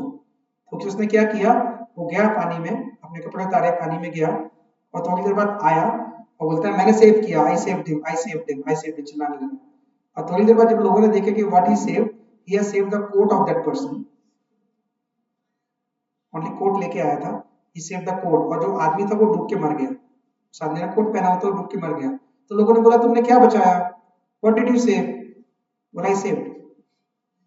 हमारी भी वही स्टेट है, because that coat is the part of the upper covering part of that person. He did not save the person, he only saved what, the outward coating of that person. इसी तरह से हम जो भी है ना, हमारे पास भी 3 लेयर्स हैं। फर्स्ट लेयर क्या है, gross body which is made with पंचभूत, we all have discussed this. Second layer क्या है, सटल बॉडी, जिसमें 3 चीजें आती हैं, मन, बुद्धि, अहंकार। And what is the third thing, soul. नहीं, अहंकार is possible, third is soul. So soul is covered by subtle mind and subtle body is covered by gross body. फंसे हैं हम, निकल नहीं सकते this thing. That is the body is given to us because you wanted to enjoy something. लेकिन enjoy करना है अगर मटेरियल चीज हो तो मटेरियल बॉडी चाहिए, तो भगवान ने बॉडी दे दी। Now soul can not leave this body, अगर सोल लीव करेगी आप डेड हो जाओगे, लेकिन अगर डिजायर रहेंगे फिर से बॉडी मिलेगी। That's a cycle we are into, समझना पड़ेगा हमको, राइट। तो सिमिलरली प्रभुपाद एक्सप्लेन कि जो हमारी बॉडी है ना, it is like a dress, just like a coat. जैसे कि आत्मा is covered by the coat of this material body, और जो मटेरियल कॉन्शियसनेस है ना, when it is devoid of spiritual awareness, जब इस मटेरियल बॉडी में स्पिरिचुअल अंडरस्टैंडिंग नहीं होती ना, तो हमारी जो कंपैशन होती है ना, वो सिर्फ बॉडी के लिए होती है, उसके आगे के लिए नहीं होती। हम कार चला के कहीं जा रहे होंगे, रेड लाइट दिखेगी, रेड लाइट पे हमको कोई दिखेगा कि अरे भाई बड़ा भूखा है, बड़ा परेशान है, हम उसे कुछ पैसे दे देंगे, डन। बट जो रियल कंपैशन है वो क्या है, real compassion means you have a compassion for the soul of the person, because you are saving the soul now, you're not saving the body, right? That's a real compassion. So compassion अगर base होता है ignorance और sentimental थिंगों के, then it can even be harmful. जैसे bagger ने आपसे पैसे मांगे और आपने उसको पैसे दे दिए, अब उसने जाके तंबाकू खरीद लिया, अल्कोहल खरीद लिया और पी लिया, उसका जो पाप है, उसकी जो दुर्गति है, वो आपको भी लगेगी, because you supported him in that activity. It's so dangerous. Scripture says this, right? So that's not a real compassion, that is called misplaced compassion. Acharya bolte hain that is called misplaced compassion. So it will create difficulty for you and difficulty for other also, right? So people don't understand the meaning of compassion because they don't know the real compassion. Everybody is thinking about which compassion, bodily compassion, right? So this material world is compared, ये material world जो है ना, इसको बोलते हैं भव सागर। भव सागर का मतलब क्या होता है, ocean of birth and death. But भव सागर का मीनिंग क्या होता है, इस भव सागर में everybody is floating, but what is the meaning of भव सागर? भव सागर का मीनिंग क्या होता है, मैंने पहले भी एक बार बताया था। भव का मतलब क्या होता है, संस्कृत में वर्ड होता है भव, भवती, भवती मतलब होता है, भव मतलब होता है बिकम, टू बिकम, किसी चीज का होना, to become old, to become diseased, to become born, to become dead, to become something and something again and again, that is called bhav. और जब ये भाव की स्टेट आप लेते हो तो आप इस मटेरियल वर्ल्ड में आते हो, that is why it is called भाव सागर। तो जो 84 लाख योनि आपने सुनी है ना, उसी किसी ना किसी योनि में आप फंसे रहते हो, that is why it is called भाव सागर, cycle. No, it's not cycle of being, but in the ocean of this material world. Clear? So that's why it is called भव सागर। तो जो इस ए पर्सन जो इस भव सागर में है, जैसे मान लो कि आप किसी जंगल में गए और वहां पे किसी के हाथ बंधे हैं, राइट, रस्सी से, तो आप हाथ खोल सकते हो? खोल सकते हो अगर आपके हाथ भी खुले हैं। अगर आपके हाथ भी बंधे हैं, उसके हाथ भी बंधे हैं, तो खोल सकते हो? नहीं, आप नहीं खोल सकते। तो इस भव सागर में भी जो इस भव सागर में खुद ही तैर रहा है, जिसको नॉलेज नहीं है, वो आपको क्या नॉलेज देगा? तो जिसके हाथ थोड़े खुले हुए हैं या जो इस चीजों को समझता है वो ही आपको नॉलेज देगा ना. That was guru, that is Srila Prabhupada. So he was not bounded. That's why he could give this knowledge to us. But जिसके खुद के हाथ बंधे हैं, हम किसी भी बंदे से स्पिरिचुअलिटी के बारे में पूछेंगे जो खुद ही इस भाव सागर में फंसे तो हमें कैसे निकालेगा? He cannot take us. So anybody जिसके खुद के हाथ बंधे हैं वो दूसरे के हाथ नहीं खोल सकता. जिसके खुद के हाथ खुले हैं वो ही दूसरे को रिलीज कर सकता है, वो ही दूसरे को लिबरेट कर सकता है, like Guru, like Prabhupada, right? Like spiritual masters, right? So you cannot save him by saving the court only. Prabhupada कहते हैं कि उसने कोर्ट पर पकड़ा और नहीं पकड़ा. तो दुनिया में जितने भी वेलफेयर प्रोग्राम चलते हैं ना, ये अनाथ आश्रम, ये वाला हॉस्पिटल, वो वाला चैरिटी, ये सब ऑर्गेनाइजेशन भी वैसे ही फंसे हुए. They are saving the body, they are not working on the soul. आपने किसी भिखारी को एक टाइम खाना खिला भी दिया तो क्या गारंटी उसको शाम को खाना मिलेगा? कोई गारंटी नहीं है. लेकिन अगर आपने इस इंटेंस को विष्णु प्रसाद दिया, he can get liberated. That's the potency of the prasadam. इतना महत्व है उसका. So that is why I'm not saying you don't do charity, but even most charitable institution and religious institution of the world are working to save what? To save body, and no one is working to save the soul. So it is a very popular opinion that saving the body is the right religious and charitable work. You should save the body. Yes, if somebody is dying, you can help him, but think about the soul, what it will do. That is the real charity that can be done. So ये जो compassion है ना अर्जुन का, it's only temporary compassion. It's not a permanent compassion. It's a short-lived, right? It doesn't mean we don't take care of body. We should take care of body, but we should be worried about more about soul as well. We also need to understand that just by taking care of the body, we will not be happy. Body की आप कितनी भी care करोगे, happy नहीं रहने वाले. ठीक है? कितना भी तेल शैम्पू लगाओ, कितना भी लिपस्टिक पोतो, कुछ नहीं होने वाला. That is, you will always be happy when your soul is happy. If your soul is happy, you will really be happy. But take care of the body till the moment you want it to stay healthy. Beyond that, there is no point. If you are not taking care of soul, then it's only material compassion. If you are taking care of the soul, then it is real compassion. So if you really wanted to save somebody, you can actually save him by giving some spiritual knowledge, some spiritual content. That's why आपने देखा होगा कि हम लोग जब भी कोई बात करते हैं ना, हम लोग प्रसाद बांटने की बात करते हैं, हम लोग भगवत गीता बांटने की बात करते हैं. Because everything else can be covered by these things. If you, जैसे कि किसी को प्यास लगी है तो आप उसे कितनी बार पानी पिलाओगे? एक बार, दो बार, चार बार. लेकिन अगर आपने उसे दिखा दिया कि कुआं इधर पे है, बाल्टी इधर पे है, आप पानी निकाल के पियो, he will be self-sustained person and he can do lot of things for himself and he will understand things. Similarly, if somebody is in pain, how much pain you can remove? किसी को पैसा चाहिए, आपने पैसा दे दिया. किसी को problem है, आपने बैठ कर प्रॉब्लम सुन ली. किसी को जॉब नहीं है, आपने जॉब लगवा दी. But can he really be happy? After some time वो बोलेगा जॉब लगी लेकिन प्रमोशन नहीं हो रहा है. प्रमोशन हो गया, फिर मेरे बॉस ने काम बहुत दे दिया. He will never be happy because he doesn't understand this material world is done that way only. So real compassion, if you have for somebody, the compassion will be only by giving the right knowledge, and that right knowledge is spiritual knowledge. Material knowledge भी दो, that's also good, that's also necessary, but spiritual knowledge is also very much necessary, without which the real compassion is not there. Similarly, अगर हमें बच्चों को भी grow करना है ना, we should grow them spiritually little bit. School भेजते हैं, ट्यूशन भेजते हैं, एक्टिविटीज में भेजते हैं, गेम्स में भेजते हैं, फाइन, गुड, करो, अच्छा है, उनकी ग्रोथ के लिए अच्छा है. But what about spiritual thing you are doing, you have to think about it. If you are not doing, we are not compassionate. We are only compassionate to the body of the kid, not to the mind of the kid. That is what we have to always understand. Make sense? Right? So characteristics of a learned person is when he, so if he laments, then he is a Shudra. If he is lamenting, शोक मना रहे हैं body के लिए, then it's a Shudra. Right? Otherwise, he is the right compassionate person. So let's see. A man falling in the ocean of nations cannot be simply saved by rescuing his outer body. मैंने जो कहानी सुनाई आपको, the gross material body, one who does not know this and laments outer body is called Shudra. Proper बोलते हैं अगर आप सिर्फ बॉडी के लिए रो रहे हो, you are a Shudra. Okay? And who laments, one who laments unnecessary. Now what is the state of Arjun? Arjun was a Kshatriya and this conduct was not expected from him. So Lord Krishna can remove this shoka, this lamentation of the ignorant man, and for this purpose he has told his Bhagavad Gita. आपका जो शोक है ना, जो पीछे वाला है और जो हैंकरिंग है ना, जो आने वाला है, भगवद गीता इसी को खत्म करती है. That's why it is important to read Bhagavad Gita, right? And this chapter instructs us self instruction by analytical study of the material body. हमारी बॉडी में क्या है, क्यों है, ये सब हम चैप्टर में समझेंगे. ठीक है. And Lord Krishna, the realization is made possible by working with fruitive, being fruitive situated in the fixed conception of the real self. We will understand what is the real self, who are we in this chapter, and that will help all of us.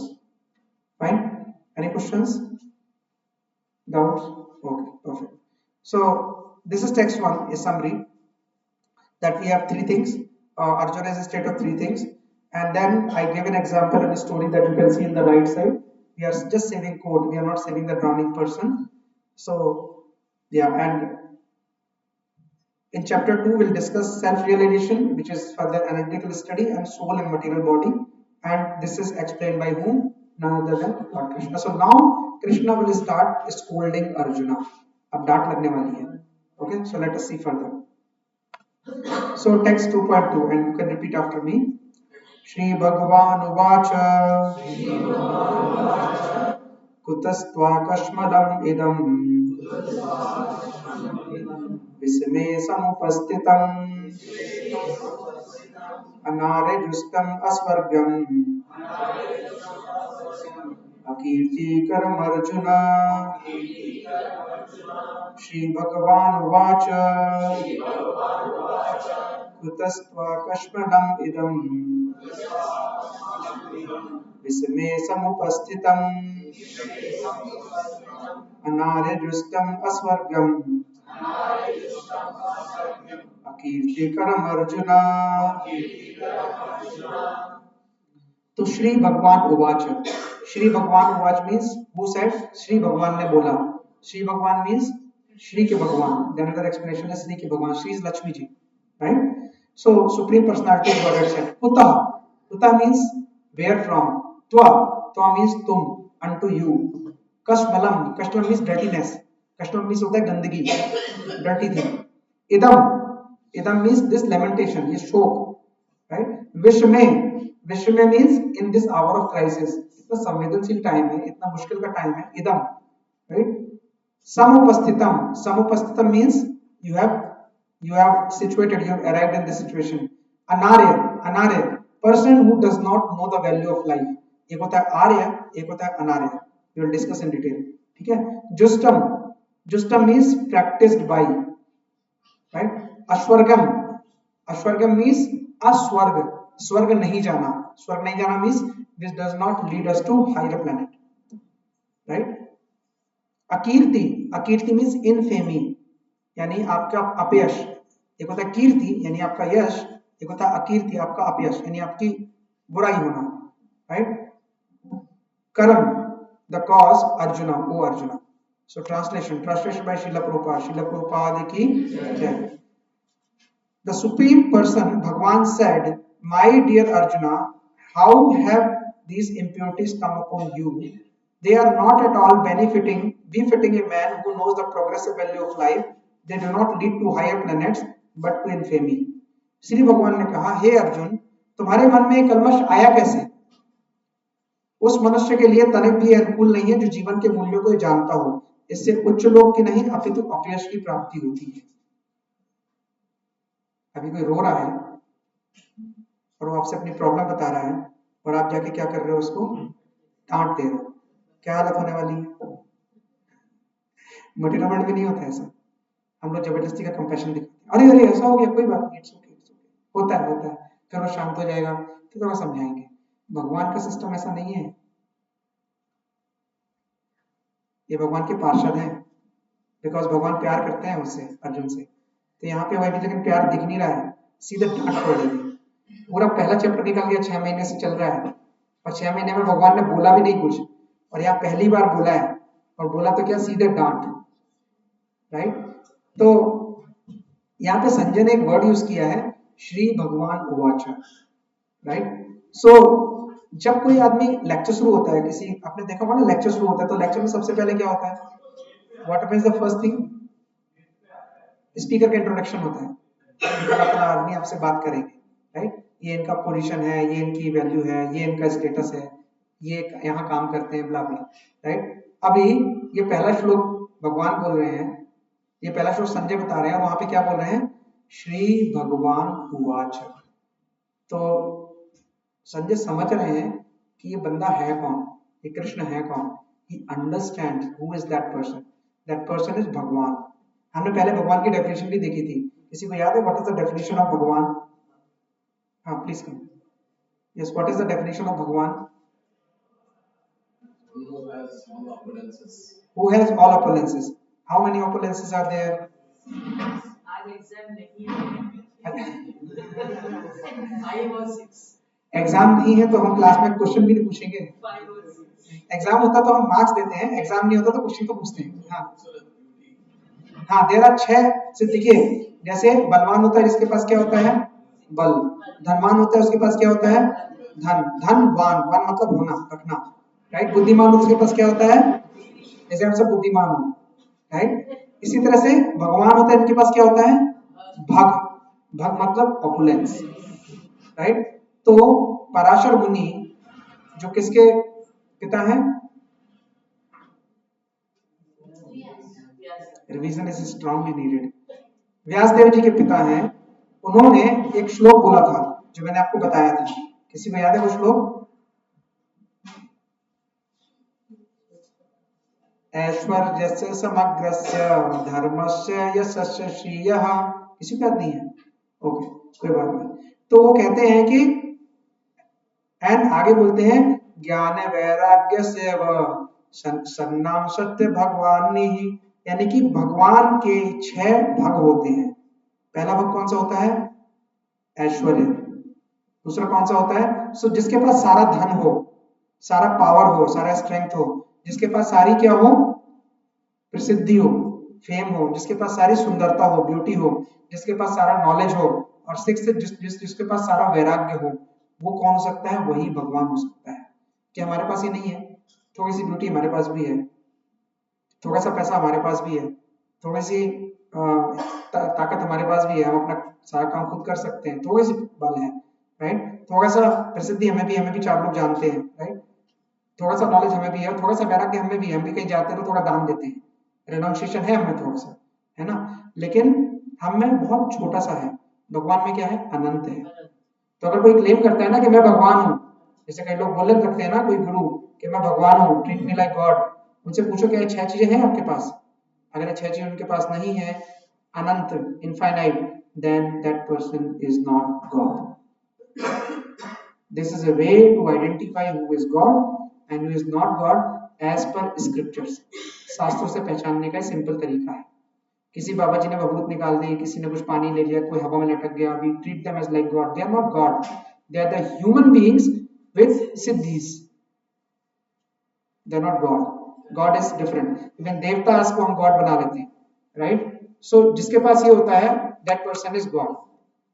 Clear है, right? So हम लोग को सबको भगवान नहीं बनाना चाहिए. हम लोग कितने स्टेट ये है कि अगर हमें ट्रैफिक पुलिस वाले ने पकड़ लिया ना तो बस अरे आप ही हो सर. नहीं एसपी साहब बैठे हैं, चालान देना पड़ेगा. अरे सर आप ही एसपी साहब हो सर, आप ही सीएम हो, आप ही प्राइम मिनिस्टर हो, बस कर दो, हमें निकाल दो, अभी तो आप ही हो. कोई मर रहा है, किसी ने किसी को बुलेट दे दिया, आप ही भगवान हो. नहीं भाई, भगवान इतना चीप वर्ड नहीं है. भगवान is a very big person, right. That person may be a helping to you, may be sent by God for something, but that person is not God. We have to understand, right. किसी ने कोई authority हो गई तो हम उसको भगवान मान लेते हैं. किसी ने कोई सिद्धि प्राप्त करके हमारा कुछ अच्छा कर दिया मटेरियल लाइफ में तो हम उसको भगवान समझ लेते हैं, right. That is not. So today they have to understand that they are not भगवान. एक बार कोई व्यक्ति थे जो थोड़ी सिद्धि प्राप्त थे, तो उनके सारे डिसाइपल उनको भगवान समझते थे, राइट. और उन्होंने उनको तो कोई रिपोर्टर गया और उन्होंने बोला कि आप भगवान हैं? बोले नहीं मैं भगवान नहीं हूँ. तो फिर आप अपने शिष्य आपको भगवान क्यों बोलते हैं? बोले वो उनको अच्छा लगता है तो हमें बोलते हैं. बोले आप क्यों नहीं रोकते? बोले नहीं कोई बात नहीं, उनको अच्छा लगता है तो बोलने दीजिए, क्योंकि उसको खुद भी अच्छा लगता है सुनना. But he may be a guru, he may be a सिद्धि प्राप्त person, but he is not the भगवान. एक बार शिला प्रभुपाद यूएस में थे तो उनके एक शिष्य थे, उन्होंने उनको भगवान बोल दिया. And Shila Prabhupada got very angry. He said, I have told you philosophy, I have told you everything. How can you say that I am God? I am not God. And he scolded so hard that person left ISKCON. Later he came understanding everything again and he is part of ISKCON now, a very big person. But he was very clear Prabhupada was very clear, I am not God. I am giving this education to you. Because he was a guru who always thought, उन्होंने सोचा था कि अगर मैं भगवान समझूंगा तो मैं immediately क्या बन जाऊंगा? If I treat myself as God, I'll become dog. So एक गुरु कभी अपने आप को भगवान नहीं समझता. अगर कोई गुरु अपने आप को भगवान समझता है, then he is not even a guru. He is a dog. He claims to be. But एक शिष्य को जो भगवान को ट्रीटमेंट देता है वही अपने गुरु को भी ट्रीटमेंट देना चाहिए. That is the role and duty of a disciple. Right? That is what we have to understand. Right? तो हमें सबको भगवान नहीं बोलना चाहिए. Even devatas are also a position. Varun Dev, Vayu Dev, Indra Dev, these are positions. If you do lot of piety, अगर आपके पास भी बहुत सारे पुण्य है ना, तो किसी न किसी जन्म में आप भी कोई देवता बन सकते हो. Vayu Dev is a position, Indra Dev is a position, Surya Dev is a position. चौथे चैप्टर में एक श्लोक आएगा, राइट, जिसमें बोलेंगे Vivasvan. Vivasvan was a name of a person who took the position of a Surya Dev at one time. हो सकता है आप में से भी कोई जिन्होंने बहुत सारे पुण्य किए हो, कभी आप किसी दूसरे पिछले जन्म में देवता रहे हो, अभी आप इधर पे आ गए, तो आप देवता भी बन जाओगे ना, तो एक टाइम के बाद आपको आना धरती लोक पे ही पड़ेगा, क्योंकि निकल यहीं से सकते हैं, वहां से निकलना बहुत मुश्किल है. पॉसिबिलिटी है बट चांसेस बहुत कम है, right. So all other are positions but this is Bhagwan is eternal, right.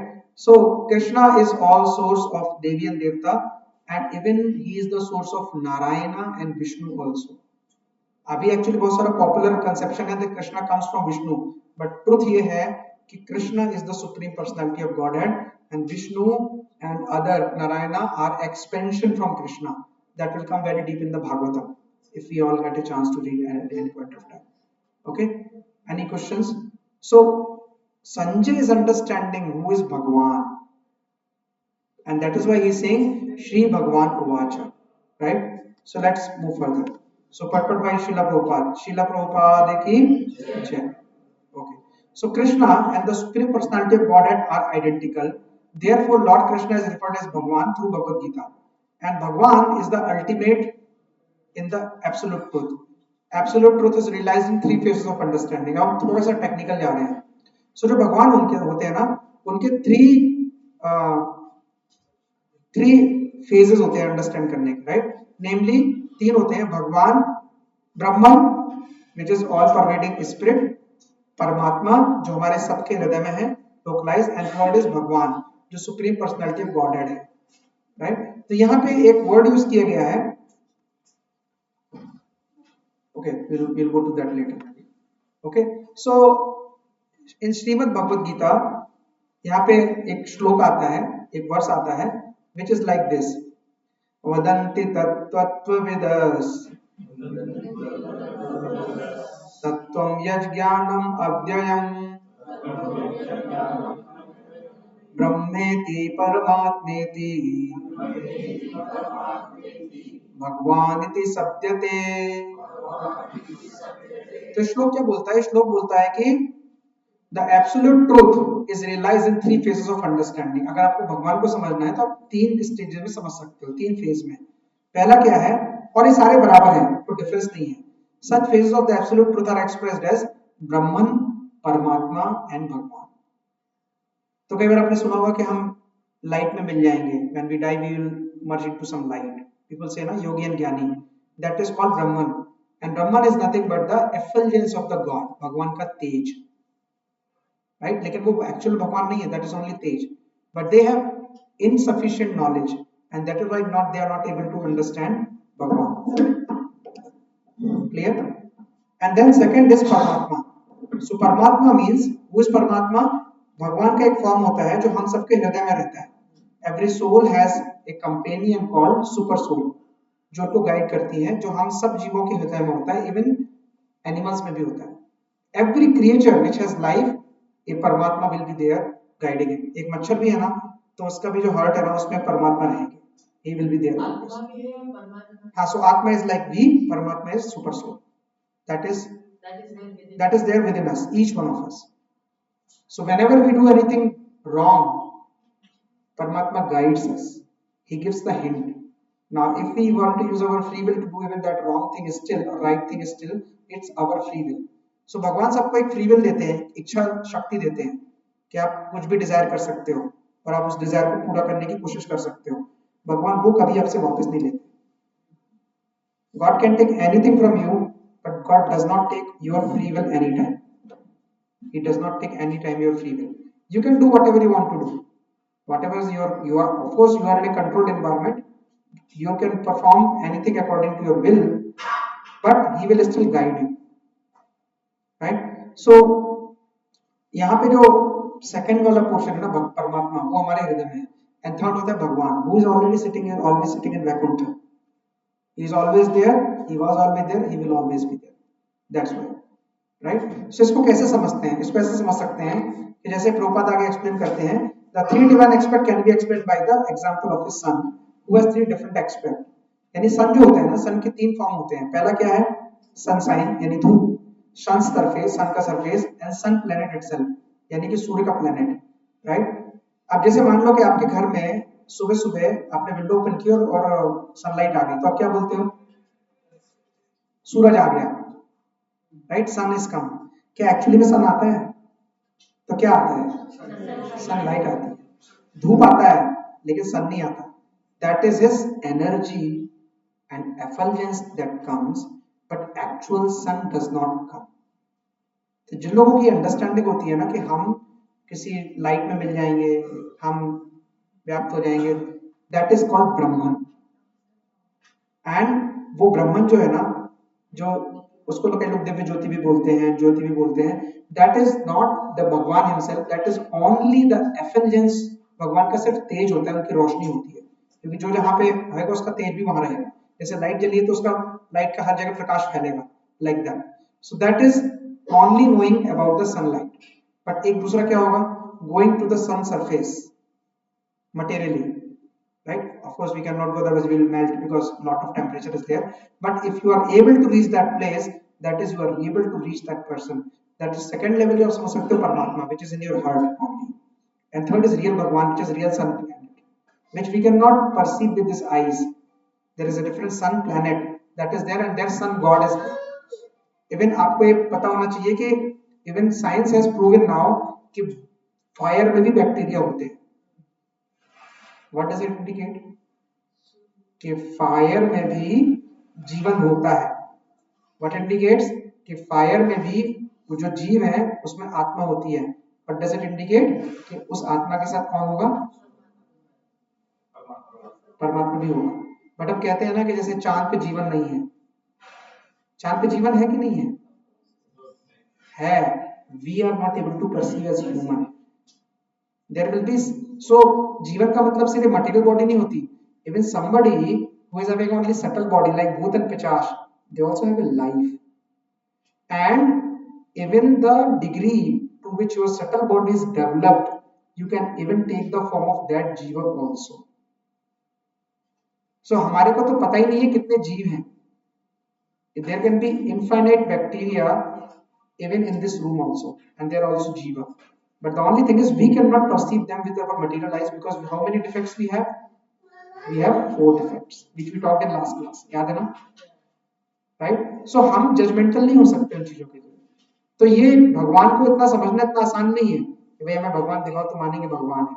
It's beyond our conception. But even Shastras are helping us to understand with this analogy कि जैसे सन होता है, सन 3 फॉर्म में देखते हैं हम, sunlight, sun planet and sun surface and sun planet. इस तरह से भगवान को भी आप 3 रूप में समझ सकते हो। One is Brahman, second is Paramatma, and third is so far so clear? Any doubt? Yes. Mike.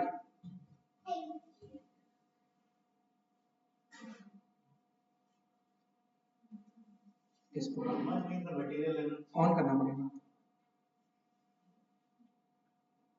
Brahman is the material energy? No, Brahman is not the material energy. तो जो आप सनलाइट देखते हो ना, ये ब्रह्मन नहीं है। सो हमने एक बार एक डिस्कस किया था, एक चार्ट डिस्कस किया था जिसमें हमने पूरा कॉस्मिक मैनिफेस्टेशन दिखाया था, जिसमें हमने कई सारे लोग दिखाए थे, राइट? गोलोक चार्ट। उसमें जो मटेरियल वर्ल्ड है उसके ऊपर जो है वो ब्रह्मन स्टार्ट होता है। दैट इज द भगवान का तेज। ये मटेरियल सनलाइट की बात नहीं कर रहा हूँ। But the people who think that I will get immersed in that light, that is Brahman. आप इस रूम से बाहर जाके पूछोगे ना कि what is Brahman, what is Bhagwan, तो बोलेंगे कोई तो साउंड है, कोई तो लाइफ है, कोई तो हायर पावर है, नहीं पता हमें। मरने के बाद क्या होगा? कोई बोलेगा मरने के बाद कुछ नहीं होता है, खत्म, राइट। कोई बोलेगा नहीं, मरने के बाद हम मिक्स हो जाएंगे लाइफ में। कोई बोलेगा मरने के बाद हमारा जीवन हो, कोई बोलेगा मैं मरने के बाद स्वर्ग जाऊंगा, राइट। किसी को कुछ पता नहीं है, that is speculating. But Bhagavad Gita exactly give the technical details of each step कि भाई ये होने वाला है। Currently, we don't have any exposure to Brahman. No, This was which is नहीं, आपको मटेरियलाइज से नहीं दिखेगा, but Brahman is there, even today it is there, even in this material world is also you can perceive that, but not with materialize. it has got nothing to do with Lord Brahma. No, oh, okay. It has nothing to do with Lord Brahma. Okay, so Brahman and Brahma का word same है, but वो अलग अलग है। Brahma is a post who is in Brahma Loka. So every universe has 14 lokas. भूलोका के ऊपर 7 है and नीचे ऊपर 6 है, नीचे 7 है, right? So वो 7 में जो ऊपर है, सबसे ऊपर होता है ब्रह्मलोक, जहाँ ब्रह्मा जी रहते हैं, of that universe। इसके अलावा अलग अलग यूनिवर्स के अलग अलग ब्रह्मा जी होते हैं। हमारे वाले यूनिवर्स के ब्रह्मा जी जो अभी ब्रह्मा जी हैं, वो चतुर्मुखी ब्रह्मा जी हैं। लेकिन जो दूसरे यूनिवर्स में ब्रह्मा जी हो सकते हैं, उनके 10 मुख भी हो सकते हैं, 100 मुख भी हो सकते हैं, 1 मुख भी हो सकता है। सो अलग अलग यूनिवर्स में अलग अलग ब्रह्मा जी होते हैं, अलग अलग यूनिवर्स में अलग अलग शिव जी होते हैं, अलग अलग में अलग अलग विष्णु जी के फॉर्म भी होते हैं। That is local to that Brahma Vishnu Mahesh, that universe. Okay, तो उनका तेज ब्रह्मन नहीं होता है। ब्रह्मन मतलब कृष्ण का तेज, भगवान का तेज, that is Brahman. Clear? Okay. Any other doubts? Brahman and Bhagavan same. So Brahman is a effulgence of भगवान। समझने के लिए आप समझ सकते हैं, जैसे आपके घर में no okay, I am not talking about any community. जो भगवान का एफल्जेंस होता है, भगवान का तेज होता है, उसको ब्रह्मन बोलते हैं। शास्त्र बताते हैं ब्रह्मन की डेफिनेशन है। अब ब्रह्मन की आप कोई भी डेफिनेशन लगाओ, कोई अलग बात है, लेकिन ब्रह्मन के बहुत मीनिंग भी होते हैं। There are more than 20 meanings of Brahman. Brahman का एक मीनिंग जीव भी होता है, ब्रह्मन का एक मीनिंग आत्मा भी होती है। बट यहाँ पे जो प्रभुपाद बता रहे हैं, that is effulgence of God, of supreme personality of God, Lord Krishna. Okay, जैसे जैसे वर्ष आएंगे, अभी अब देखना ब्रह्मन इतना ऐसा वर्ड है कि इसके बहुत सारे मीनिंग निकलेंगे, लेकिन हर श्लोक में हर कॉन्टेक्स्ट अलग अलग रहेगा। क्लियर?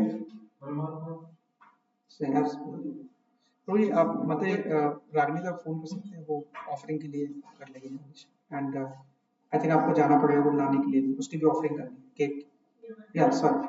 हाँ I forget the book, but what it indicates, we have the Golok Vrindavan, हाँ Golok Vrindavan, the Golok where vacuum flows, हाँ where the gods live, and surrounding that there is a very big light. Yes. Surrounding that is very big. That is the Brahman, whatever they are saying. They are नहीं, not- so spiritual world में जो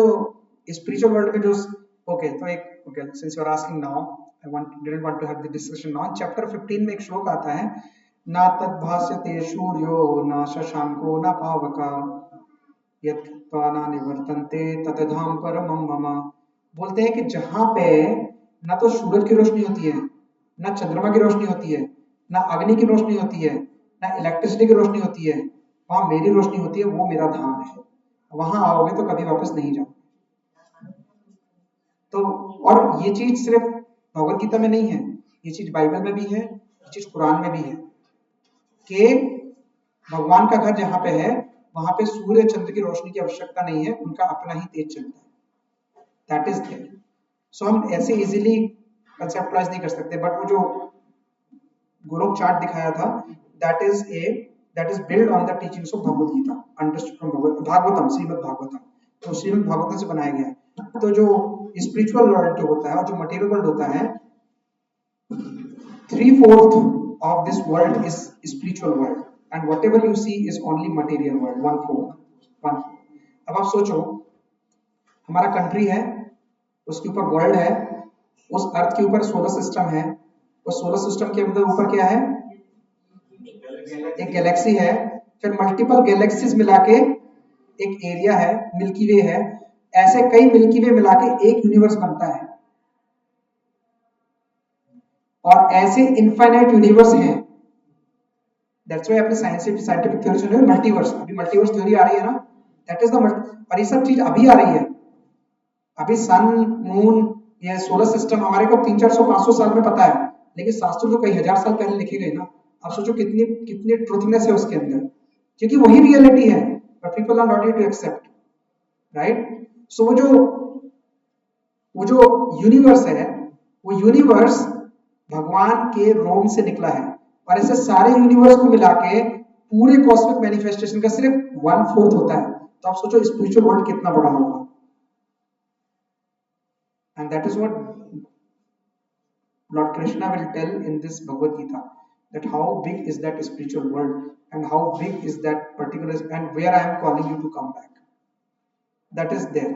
So हम जो सोचते हैं ना कि we are big or we are small, हमारा कोई एग्जिस्टेंस ही नहीं है। थिंक अबाउट योर बॉडी, क्या होगा, कितने बड़े होगा। हम तो उस वर्ल्ड में भी कंपेयर नहीं कर सकते। उसके ऊपर हम जाएंगे सोलर सिस्टम में जाएंगे, फिर सोलर सिस्टम में मल्टी सोलर सिस्टम होगा, फिर उसको मिला के हमारा एक गैलेक्सी बनेगा, फिर गैलेक्सी के ऊपर कई गैलेक्सी बनेगी, तब मिल्की वे बनेगा, कई मिल्की वे बनेंगे, तब जाके एक यूनिवर्स बनेगा, और उस यूनिवर्स में एक ब्रह्मा होते हैं, एक विष्णु होते हैं और एक शिव होते हैं। और ऐसे सारे यूनिवर्स के जो अलग अलग होते हैं, उसके ऊपर जो एक लाइन होती है ना, उसको एक नदी बोलते हैं, विरजा नदी। और उस विरजा नदी जो होता है, that is called border of material world to spiritual world. और उस बॉर्डर पे एक जगह होती है जहां पे सदाशिव रहते हैं, लॉर्ड शिव रहते हैं। और जो हर यूनिवर्सिटी में शिव होते हैं, वो उनका ही एक एक्सपेंडेड फॉर्म होते हैं। जैसे कि कृष्ण के एक्सपेंडेड फॉर्म विष्णु होते हैं, ऐसे वो सदाशिव के एक्सपेंडेड फॉर्म शंकर जी होते हैं, जो हर यूनिवर्स के अलग अलग मैनेज करते हैं। That is the technical detail of distribution of roles and responsibility in each universe that scriptures tells us. Clear? ठीक है। So परमात्मा जो हमारे हृदय में बैठे हैं, विष्णु, that is परमात्मा, and third is भगवान जो वैकुंठ में बैठे हैं। Does it clarify? We are over time. So is it okay if I take 5 more minutes? Okay, fine. Okay, perfect. हाँ, आप ला सकते हो अभी, मतलब आप रागनी को फोन कर लीजिए, मान लीजिए। ठीक है, तो आप एक बार ले लीजिए, मैं आपको बाद में देता हूँ जो मिस होगा, आप ला सकते हो अभी। Okay, so we'll okay, any questions so far in the meantime? Any doubts? So this is a very long verse. Second verse is very long verse. We cannot finish it today. We'll continue in the next class, but let's read little more. Yes. Krishna is part of Vishnu, or Vishnu is part of Krishna? Vishnu is part of Krishna. Vishnu is an expansion of Krishna. Even Vishnu भी कृष्णा के direct expansion नहीं है, बीच में बहुत सारे expansion आते हैं। It's very technical, मैं किसी और दिन डिस्कस करेंगे। तो उससे निकल के फिर थर्ड फोर्थ लेयर पे विष्णु होते हैं। बट अभी मैं नहीं समझता, तो Vishnu Krishna is same for, don't worry, they are same for you, it is same, don't worry. Yes, अभी आपने बोला कि विरजा नदी पे शिव रहते हैं, एंड वी हर्ड कि विरजा नदी में शिव नहीं रहते। विरजा नदी is a border between spiritual world and material world, और उसमें एक लोकेशन होती है मानसरोवर, कैलाश मानसरोवर, उस जगह पे सदाशिव रहते हैं। बट ये जो हमारे मतलब चाइना में मानसरोवर है, that is a material. So okay, so China में जो मानसरोवर है, या यूपी में जो वृंदावन है ना, आते ना डाउट्स, या जो हमारा अयोध्या धाम है, राइट, साकेत है।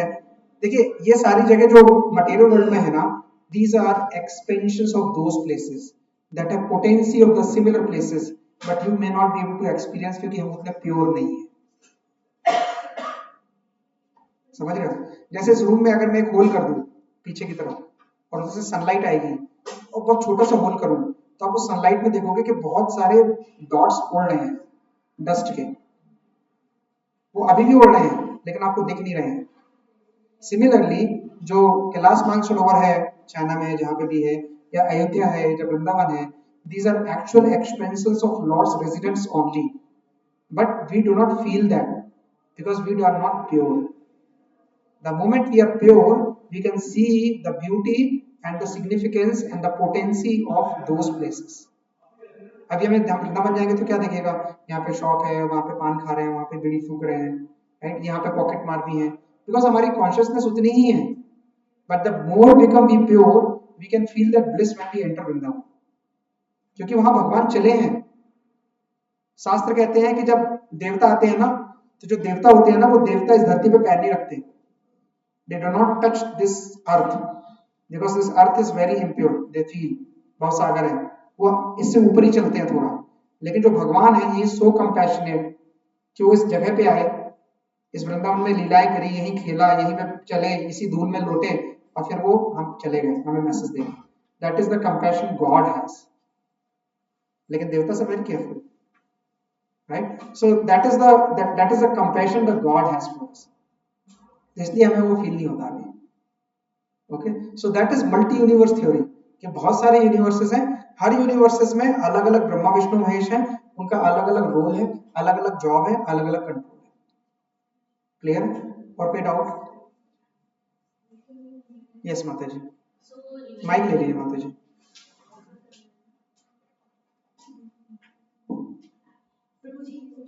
हाँ, पहले माता जी को बोलिए। हाँ, प्रभु जी, जो यहाँ जो कृष्ण जो गीता का उपदेश दे रहे हैं, वे इसमें से कौन से पक्ष में भगवान, he is भगवान, because effulgence is everly effulgence, परमात्मा is already sitting in heart, he is भगवान himself. Yes. प्रभु जी, जैसे और आप ऐसे मत सोचिए कि भगवान वैकुंठ में नहीं थे जब यहाँ आ गए थे, he was there also, he has that potential, he is omnipresent. Yes. प्रभु जी, जैसे हम लोग ये बोलते हैं कि जो भी हमने कर्म करे हैं वो हम यहीं पे उसके बेस पे हमें नरक और स्वर्ग मिलता है, मतलब जो भी है। अभी जो हमने अपने जो कर्म करे थे वो हमें नरक में जाके भुगतने पड़ेंगे, ऐसे माइक थोड़ा पास में कर लीजिए। जो हमने कर्म करे हैं वो हमें नरक में जाके, या जो भी हम जैसे कर्म कर रहे हैं उसके अकॉर्डिंगली हम जहाँ जाएंगे। जो अब हम इस लाइफ में जो हम भुगत रहे हैं वो हमारे कौन से कर्म हैं? ओके, सो मैं ये बता चुका हूँ, बट फिर भी मैं रिपीट करता हूँ।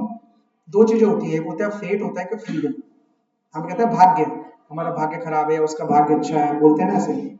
एक्चुअली फेट नाम की कोई चीज नहीं होती। आपने जो पुराने कर्म किए ना, उनका फल आपको अभी मिल रहा है। नहीं, तो पुराने कर्म नहीं, मैं आता हूँ आपके सवाल पे भी आता हूँ। तो जो पुराने कर्मों का फल अभी आपको मिल रहा है, that you don't know that what karmas you have done, good और बैड, जिसका रिजल्ट आपको अभी मिल रहा है, तो आप उसको भाग्य बोलते हो। और अब जो आप करोगे उसका रिजल्ट आपको फ्यूचर में आएगा। लेकिन जो आप अब करोगे वो अपनी फ्री विल से करोगे, क्योंकि आप स्वतंत्र हो करने के लिए। तो आप अपनी फ्री विल से जो कुछ भी करोगे उसका रिजल्ट आपको आगे भोगना पड़ेगा। That is the thing. तो ये बात सच है कि जो हम कर्म करते हैं उसके बेसिस पे हमको उसको रिजल्ट देखने पड़ते हैं, और उसी के बेस पे हमारी जर्नी भी होती है, राइट? यानी हम स्वर्ग देखेंगे या हम नरक देखेंगे, हम दोनों भी देखेंगे, क्योंकि हमने कुछ अच्छे कर्म किए, हमने कुछ बुरे कर्म किए हैं। और जब हम वहां पे जाएंगे, अपने हमारे सारे कर्म बराबर हो जाएंगे, उसके बाद हमारी जो डिजायर बची है, कर्म नहीं डिजायर, वो डिजायर के बेस पे हमें नेक्स्ट बॉडी मिलेगी। कर्म खत्म हो जाएंगे because you have completed your karmas, but some फल रह जाते हैं, और वो प्लस डिजायर जो रह गई है उनके बेस पे आपको न्यू बॉडी मिलती है। अभी आपको मान लो कि बहुत सारे सोने का मन है, अब ये कोई बुरा कर्म तो नहीं है, इसका कोई आपको फल तो नहीं मिलेगा, लेकिन आपकी डिजायर रह गई ना, तो उस डिजायर के बेस पे आपको पोलर बियर की बॉडी मिल सकती है कि जाओ भाई आप सो खूब सारा, कंप्लीट योर डिजायर्स। सो भगवान इतने दयालु हैं, इतने दयालु हैं कि आपकी कोई भी डिजायर रह गई ना, वो कहते हैं ठीक है भाई, अगला जन्म ले लो, तब पूरी कर लो, और रह गई फिर एक और जन्म ले लो, पूरी कर लो, करते रहो जब तक तुम्हारी मर्जी है। Yes, does it answer your question माता जी? इसमें ये था कि अभी की जो ये अभी हम जो कर्म जो भी हम भुगत रहे हैं, अभी जो अच्छा है बुरा भुगत रहे हैं, पिछला जन्म का तो हमने सब खत्म कर दिया नरक में, जो हमें डिजायर के बेस पे हमें जन्म मिल गया, बट उस जो जन्म में हम ये दुख भोग रहे हैं, ये हमारे कौन से? नहीं, तो ये सारे कर्म आपके खत्म नहीं होते, कर्म भी वापस, कर्म के फल रह जाते हैं ना, कर्म के फल आपको आगे भी भुगतने पड़ सकते हैं। सारे कर्म जन्म स्वर्ग नरक में खत्म नहीं होंगे, आपके कर्म कैरी फॉरवर्ड भी होते हैं। आपने कुछ किया, अब उसका रिजल्ट आपको भी नहीं मिला, तो ऐसा थोड़ी कि नरक में कहते हैं कि जो है वो सब यही छोड़ जाएंगे, कुछ नहीं है, सारा कहाँ लिखा है? कहाँ लिखा है? कहाँ लिखा है? किसी नहीं, सुनने को तो हम कुछ भी सुन सकते हैं। That's what I'm saying. Spirituality cannot be understood from YouTube, train conversations, पान वाले की दुकान से। Spirituality can only be understood from what? From Shastras. That's why you have to understand. So अभी मतलब हमें भी नहीं पता था, पर हमने एक नई चीज सुनी, मैं I want to share with you कि हम लोग हमेशा सुनते हैं ना कि पितृ को पानी देते हैं, पितृ बन जाते हैं, बट हर कोई पितृ बनने का भी एलिजिबल नहीं होता है। जो प्रॉपर जो गृहस्थ आश्रम में होते हैं, आश्रम नॉट गृहस्थ आश्रम में होते हैं, जो प्रॉपर हर एक चीज भगवान से जुड़े होते हैं, फॉलो करते हैं, वो ही पितृ बनते हैं। मतलब पितृ बनना भी बहुत ज्यादा बायस जिन्होंने कर्म किए होते हैं वो वहां तक जाते हैं, तो हर कोई पितृ भी नहीं बनता है। बट हाँ, इट्स सबकी ड्यूटी होती है, हमारी ड्यूटी होती है कि हम अपने, क्योंकि वी डोंट नो कि हमारी कौन से जनरेशन में पितृ हैं, कोई हो भी सकता है, कोई बने भी हो, पर हर कोई पितृ नहीं बनता है। तो हमें लगता था, अभी तक हमें लगता था कि हर कोई जाके पितृलोक में जाता है, नहीं ऐसा नहीं है, उसके लिए भी एलिजिबिलिटी होती है। मतलब ये थोड़ा डीप है। मैंने अभी तक आपको जो ये चीज बताई नहीं थी, बट चूंकि उन्होंने बोल दिया तो मैं बताता हूँ। जो हमने पिछले बार पितृपक्ष की बात की थी ना, जैसे हर आदमी मरने से स्वर्गवासी नहीं हो जाता, हर आदमी शादी करने से ग्रस्त नहीं बन जाता, इसी तरह से हर आदमी पितृपक्ष पितृ लोक में जाएगा ऐसा जरूरी नहीं है। इसको ऐसे समझो, शादी कर ली ग्रस्त बन गए, नहीं। हमने डिस्कस किया था, हम ग्रह में दिए जब तक हम स्पिरिचुअल नहीं है। मरने के बाद स्वर्गवासी होगी जरूरी नहीं है, काम गलत किए तो नरक ही जाएगा ना आदमी, लिखते हैं स्वर्गवास हो गया। तो ये समझना पड़ेगा कि मरने के बाद आप भी पितृलोक में जाओगे जरूरी नहीं है। और इसमें थोड़ा डीप है, 8 चैप्टर में आएगा, जहां पे हम देवयान, पितृयान, नॉन पितृयान और डिवोटी की कैटेगरीज की बात करेंगे कि आप मरने के बाद एक्चुअली में कहाँ जाते हो। बट वो इतना ज्यादा डिटेल्ड है कि अभी मैं जाऊंगा उसमें तो आप कंफ्यूज हो जाओगे, इसलिए अभी के लिए इतना समझना है कि भाई जो रिचुअल्स है we will do those rituals. Main ये है कि मेन जो कल हमने डिस्कस किया कि ये सारे रूल जो है ना कर्मकांड जो करते हैं ना उनके लिए, डिवोटीज के लिए कोई भी रूल नहीं होता है। ना उसे यहाँ 13 दिन उसका श्राद्ध करने की जरूरत है, ना उसका कुछ करने, मतलब ये हमारी ड्यूटी है, जो पीछे घर वाले उनकी ड्यूटी है ये सब करना, ठीक है। लेकिन जो डिवोटी है उसका भगवान एंड टू एंड जो है ना केयर करते हैं, ना तो उसकी बॉडी यहाँ रहती है 13 दिन, ना कुछ रहता है ये सब। मतलब डिवोटी के लिए कोई रूल नहीं है भगवान ने, प्योर डिवोटी, जो प्योर डिवोटी, हाँ sir, not devotee, pure devotee. एक चीज याद रखिए, अगर मैं आपसे घर आऊँ और मैं बोलूँ पानी पीना है तो आप क्या करोगे? कौन सा वाला? हर वाला पानी दोगे ना, ऐसा तो नहीं है कि जो कुकर धोया उसका पानी दोगे। तो water means pure water and devotee means pure devotee. It is implicit and has to be understood. तो अभी हम प्योर डिवोटी नहीं है, हम प्रैक्टिसिंग डिवोटी है। तो ये जो रूल बताए गए हैं सबको करने हैं, because we are not pure devotee. But अगर आप प्योर डिवोटी हो, आपको करने की भी जरूरत नहीं है और आपके लिए भी कोई ना करे तो भी ओके, राइट। अब वो जो पितृयान होते हैं और जो पितृ नॉन पितृयान होते हैं और जो देवयान होते हैं और जो डिवोटी होते हैं, उनकी कैटेगरीज, उनकी जो गति होती है ना, वो 8 चैप्टर के श्लोक नंबर आप मत कोशिश करना, मैं बता नहीं रहा हूँ इसलिए, बट 8 चैप्टर में आएगा डिटेल में, and then we will when we reach that place we will discuss in detail. क्योंकि इसमें भी बहुत सारा रिले रेस होती है, बहुत सारे देवताओं का रोल होता है और उसमें एक सीक्वेंसिंग होती है और सीक्वेंसिंग से आपकी आत्मा ट्रेवल करती है और उस ट्रेवल के बाद आपको अगली बॉडी मिलती है, which is even much deeper and this is very detailed explained in Garuda Purana. हम लोग कहते हैं ना गरुड़ पुराण से मरने के बाद पढ़ना चाहिए, नहीं नहीं, गरुड़ पुराण आप ऐसे भी पढ़ सकते हो। It has very good details about you, who are you and how your journey becomes based on who you become also, ठीक है। So इसीलिए गरुड़ पुराण में मोस्टली ना मतलब ऑस्टेरिटी की बात की जाती है कि हमें लगता है ना कि हमें सब क्यों करें, हम क्यों दान दें, हम क्यों ये करें। ये सब इसीलिए होता है कि हमारी जो जर्नी है ना आगे की, वो थोड़ा पेन उसमें कम हो जाता है, अदरवाइज पेन बहुत ज्यादा होता है। इसीलिए बोला गया कि तप करो और दान दो, मतलब भक्तों को, वैष्णव को प्रसाद खिलाओ। तो जो भी आपके जो इकट्ठा होते हैं ना, पुण्य जो इकट्ठा होते हैं, वो आपको जाने में वो चार्जिंग लगा, वो जाने में आपका जो रास्ता होता है ना वो इजी करता है। इसीलिए बोलते हैं कि जो लाइफ है ये जो है प्रिपरेशन है और जो डेथ है वो एग्जामिनेशन है। आपने जो यहाँ प्रिपेयर किया है ना, वो सब बेस पे आपको जो एग्जाम आप क्लियर करना। जैसे आर्ट ऑफ लिविंग होता है ना, सुना है ना सबने art of living course? Bhagavad Gita prepares for art of dying, but not to worry, you will die when you want to die, but it is not that you will die tomorrow morning, but if you die tomorrow morning, with what consciousness you should live today, that Bhagavad Gita tells, right? So ये बहुत important है समझना, but it will come slowly, you don't have to worry about it. Any other questions? Somebody had some question, Mataji had somebody, yes, or anybody else? Yes, mic दे दीजिए। And one more thing कि जो ना कर्म जैसे मतलब कि आप बोल रहे थे ना तो ज्यादा कर्म ना ये कोई समझ ही नहीं सकता है, मतलब बियॉन्ड टू अंडरस्टैंड आप क्या कर रहे हो, मतलब आप दिन भर में आपको खुद ही नहीं पता होता कि आपने कितने गलत काम कर दिए और कितना आपने कुछ किया, आपके हाथ से कितनी बार क्या चीजें इंसेंट वगैरह वो हो जाते हैं, तो आप इतना कैलकुलेशन करते नहीं चाहिए। जो भगवान बोल रहे हैं ना, हर चीज भगवान को अगर आप अर्पण करते हो ना तो आपके सारे जो अपना कर्म या फिर विकर्म कुछ भी नहीं रह जाएंगे, ये ओनली अकर्म में काउंट होता है, तो इसलिए ज्यादा कैलकुलेशन नहीं पड़ना चाहिए। Mathematics doesn't work here. ये इतना कुछ है कि आप नहीं, आप दिमाग खराब हो जाएगा।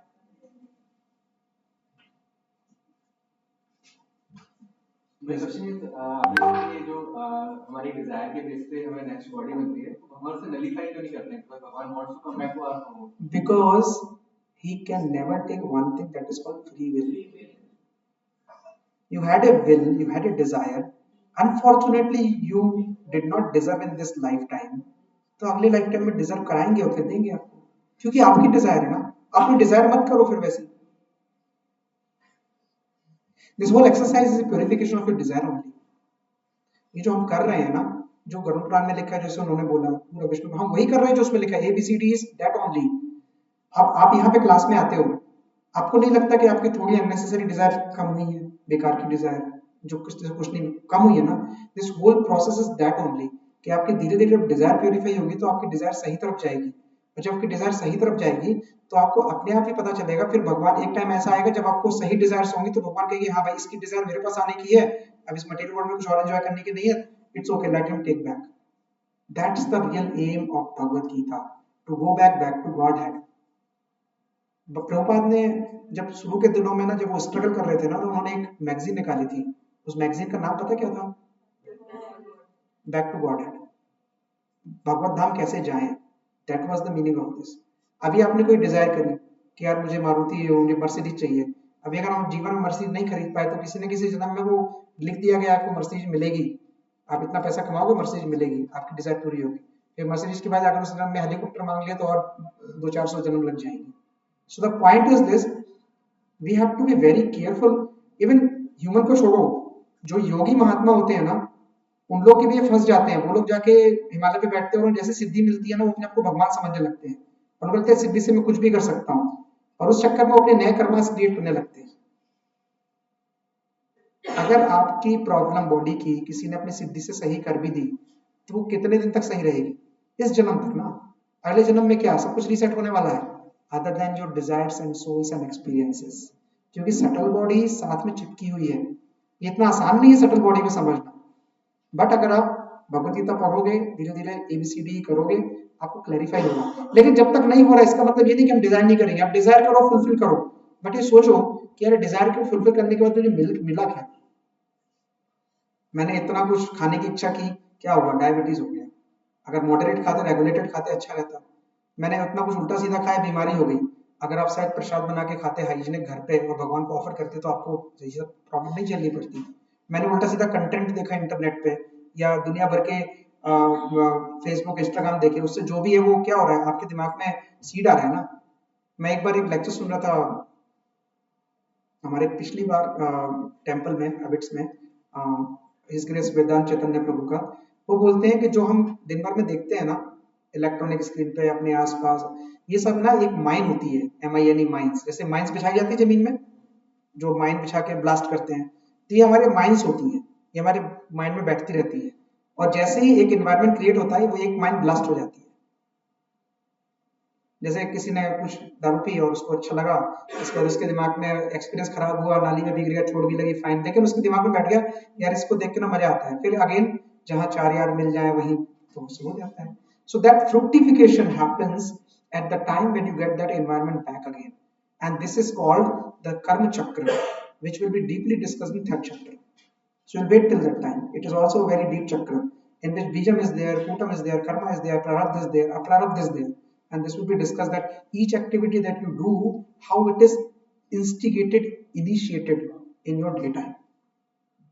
वो आए उस पर डीप पे, क्योंकि अगर आप ये समझोगे नहीं ना तो आप करते ही रहोगे और आपको पता ही नहीं चलेगा।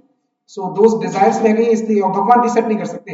अगर सोचो आपका बच्चा है, और आप सोचते हो कि इस बिल्कुल मेरे हिसाब से चले, प्रोग्रामेटिक चले, सुबह उठे, हाथ उठाए, नहाए धोए, स्कूल जाए, पढ़े, कुछ ना करे, wouldn't it be robotic? It will be robotic, computer program जैसे होता है.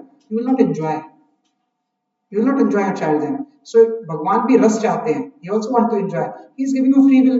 You decide what you want to do. And he is telling that if you work with me, then also you will enjoy. But people think that the material enjoyment is much better than a spiritual enjoyment, and they don't give the value. क्योंकि ये subtle है, दिखता नहीं है. ये सिर्फ feel होता है. बाकी दिखता है. मुझे कार मिली, मुझे घर मिला, मुझे फोन मिला, ये दिखता है. लेकिन जो हैप्पीनेस मिली वो आपको सिर्फ फील होती है, दिखता नहीं. इसलिए लोग उस पर ज्यादा सोचते हैं कि मटेरियल चीजों से ही आने वाला है. तो डिजायर की वजह से फंसे हैं और कोई दूसरा रीजन है ही नहीं. और भगवान कभी नहीं चाहेंगे कि वो, भगवान को क्या है, वो 1 मिनट में सारी दुनिया को ले सकते हैं और खत्म, सबके मन में तो है ही already. But he will not do that because he will not take your free will. Yes, does it answer Prabhu ji? हाँ. ये डेथ में only soul gets transferred. No, Subtle body also. Last session में नहीं आए थे आप. I'll send you the link, you can listen it. Last time पे notes पढ़िए. हाँ, नोट्स पढ़िए. लास्ट टाइम पे हमने डिस्कस किया था कि जो हमारी सोल होती है ना, that goes in a vehicle of subtle body, and subtle body has 3 things: मन, बुद्धि, अहंकार. ये भी ट्रांसफर हो जाता है. यस, इसी में बैठ के सोल बाहर जाती है. इवन क्या आपने पूछा, इवन जब हमारी डेथ होती है ना, 4th चैप्टर में आएगा कि हमारी बॉडी में कुछ गेट्स होते हैं, उन गेट से सोल निकलती है. तो वो जिस गेट से निकलती है ना, उस गेट के बेस पे बताया जा सकता है कि आपकी सोल कौन से लोक में गई. That detail is there in Bhagavad Gita, but you will not understand by reading yourself. Somebody has to explain. Okay, so soul अकेले नहीं जाती. इसीलिए तो जो मन है ना, वो डिजायर रख के जाता है ना, वो एक्सपीरियंसेस कलेक्ट करके जाता है. और वही एक्सपीरियंसेस आपके फोबिया भी होते हैं. कई बार कई लोगों को पानी से डर लगता है, तो वो फोबिया बनते हैं अगले जन्म में. Does it answer now? So आप मुझे पिंग करना सेपरेटली, मैं आपको भेजता हूँ. आप नेक्स्ट लास्ट सेशन सुन सकते हैं. Yes. Anybody else? Any questions? So mind and ego का state reset नहीं होता. So if somebody is egoistic, you will continue to be egoistic as a body. सर्वस्य चाहम हृदि सन्निविष्टो मत्तः स्मृति ज्ञान अपोहनम च. अपोहन का मतलब होता है फॉरगेटफुलनेस, भूलना. फॉरगेटफुलनेस रिसेट की जाती है, but not everything is reset. Your desires are not reset. Desires will be there, and the new desires becomes with the sanskar you have and the environment of the family you are born in and the environment you grow in. वो संस्कार होते हैं. उनको purify करने के लिए अलग से 16 संस्कार होते हैं. एक्चुअली संस्कार 16 नहीं होते हैं, संस्कार 40 होते हैं. 40 संस्कार आते हैं, एंड देन 16 संस्कार मेन होते हैं. तो उन डिजायर्स को प्यूरिफाई करने के लिए संस्कार किए जाते हैं, बट वो संस्कार आप कोई करता नहीं आजकल. ऊपर से नई डिजायर्स भी होती है, पुरानी भी होती है, तो हम और फंसते चले जाते हैं. And that's why Bhagavad Gita सुनेंगे तो थोड़ा बचेंगे. Yes, anybody else? These are very technical detail, but ये तो आगे वाले चैप्टर में slowly आएंगे, तो बहुत डिटेल में बात करेंगे. Anybody else has any question? Okay, so we'll stop here. This I have not completed. Verse 2, it's much bigger, so I'll complete it. Continue in the next class whenever it happens. Okay. So, and any questions? Any other questions? You can ask in the lunch time also. वाञ्छाकल्पतरुभ्यश्च कृपा सिन्धुभ्यः च पतितानां पावनेभ्यो वैष्णवेभ्यो नमो नमः. अनंत कोटि वैष्णव वृंद की जय. श्रील प्रभुपाद की जय. निताय गौर प्रेमानंदे हरि हरि बोल. So we'll stop here.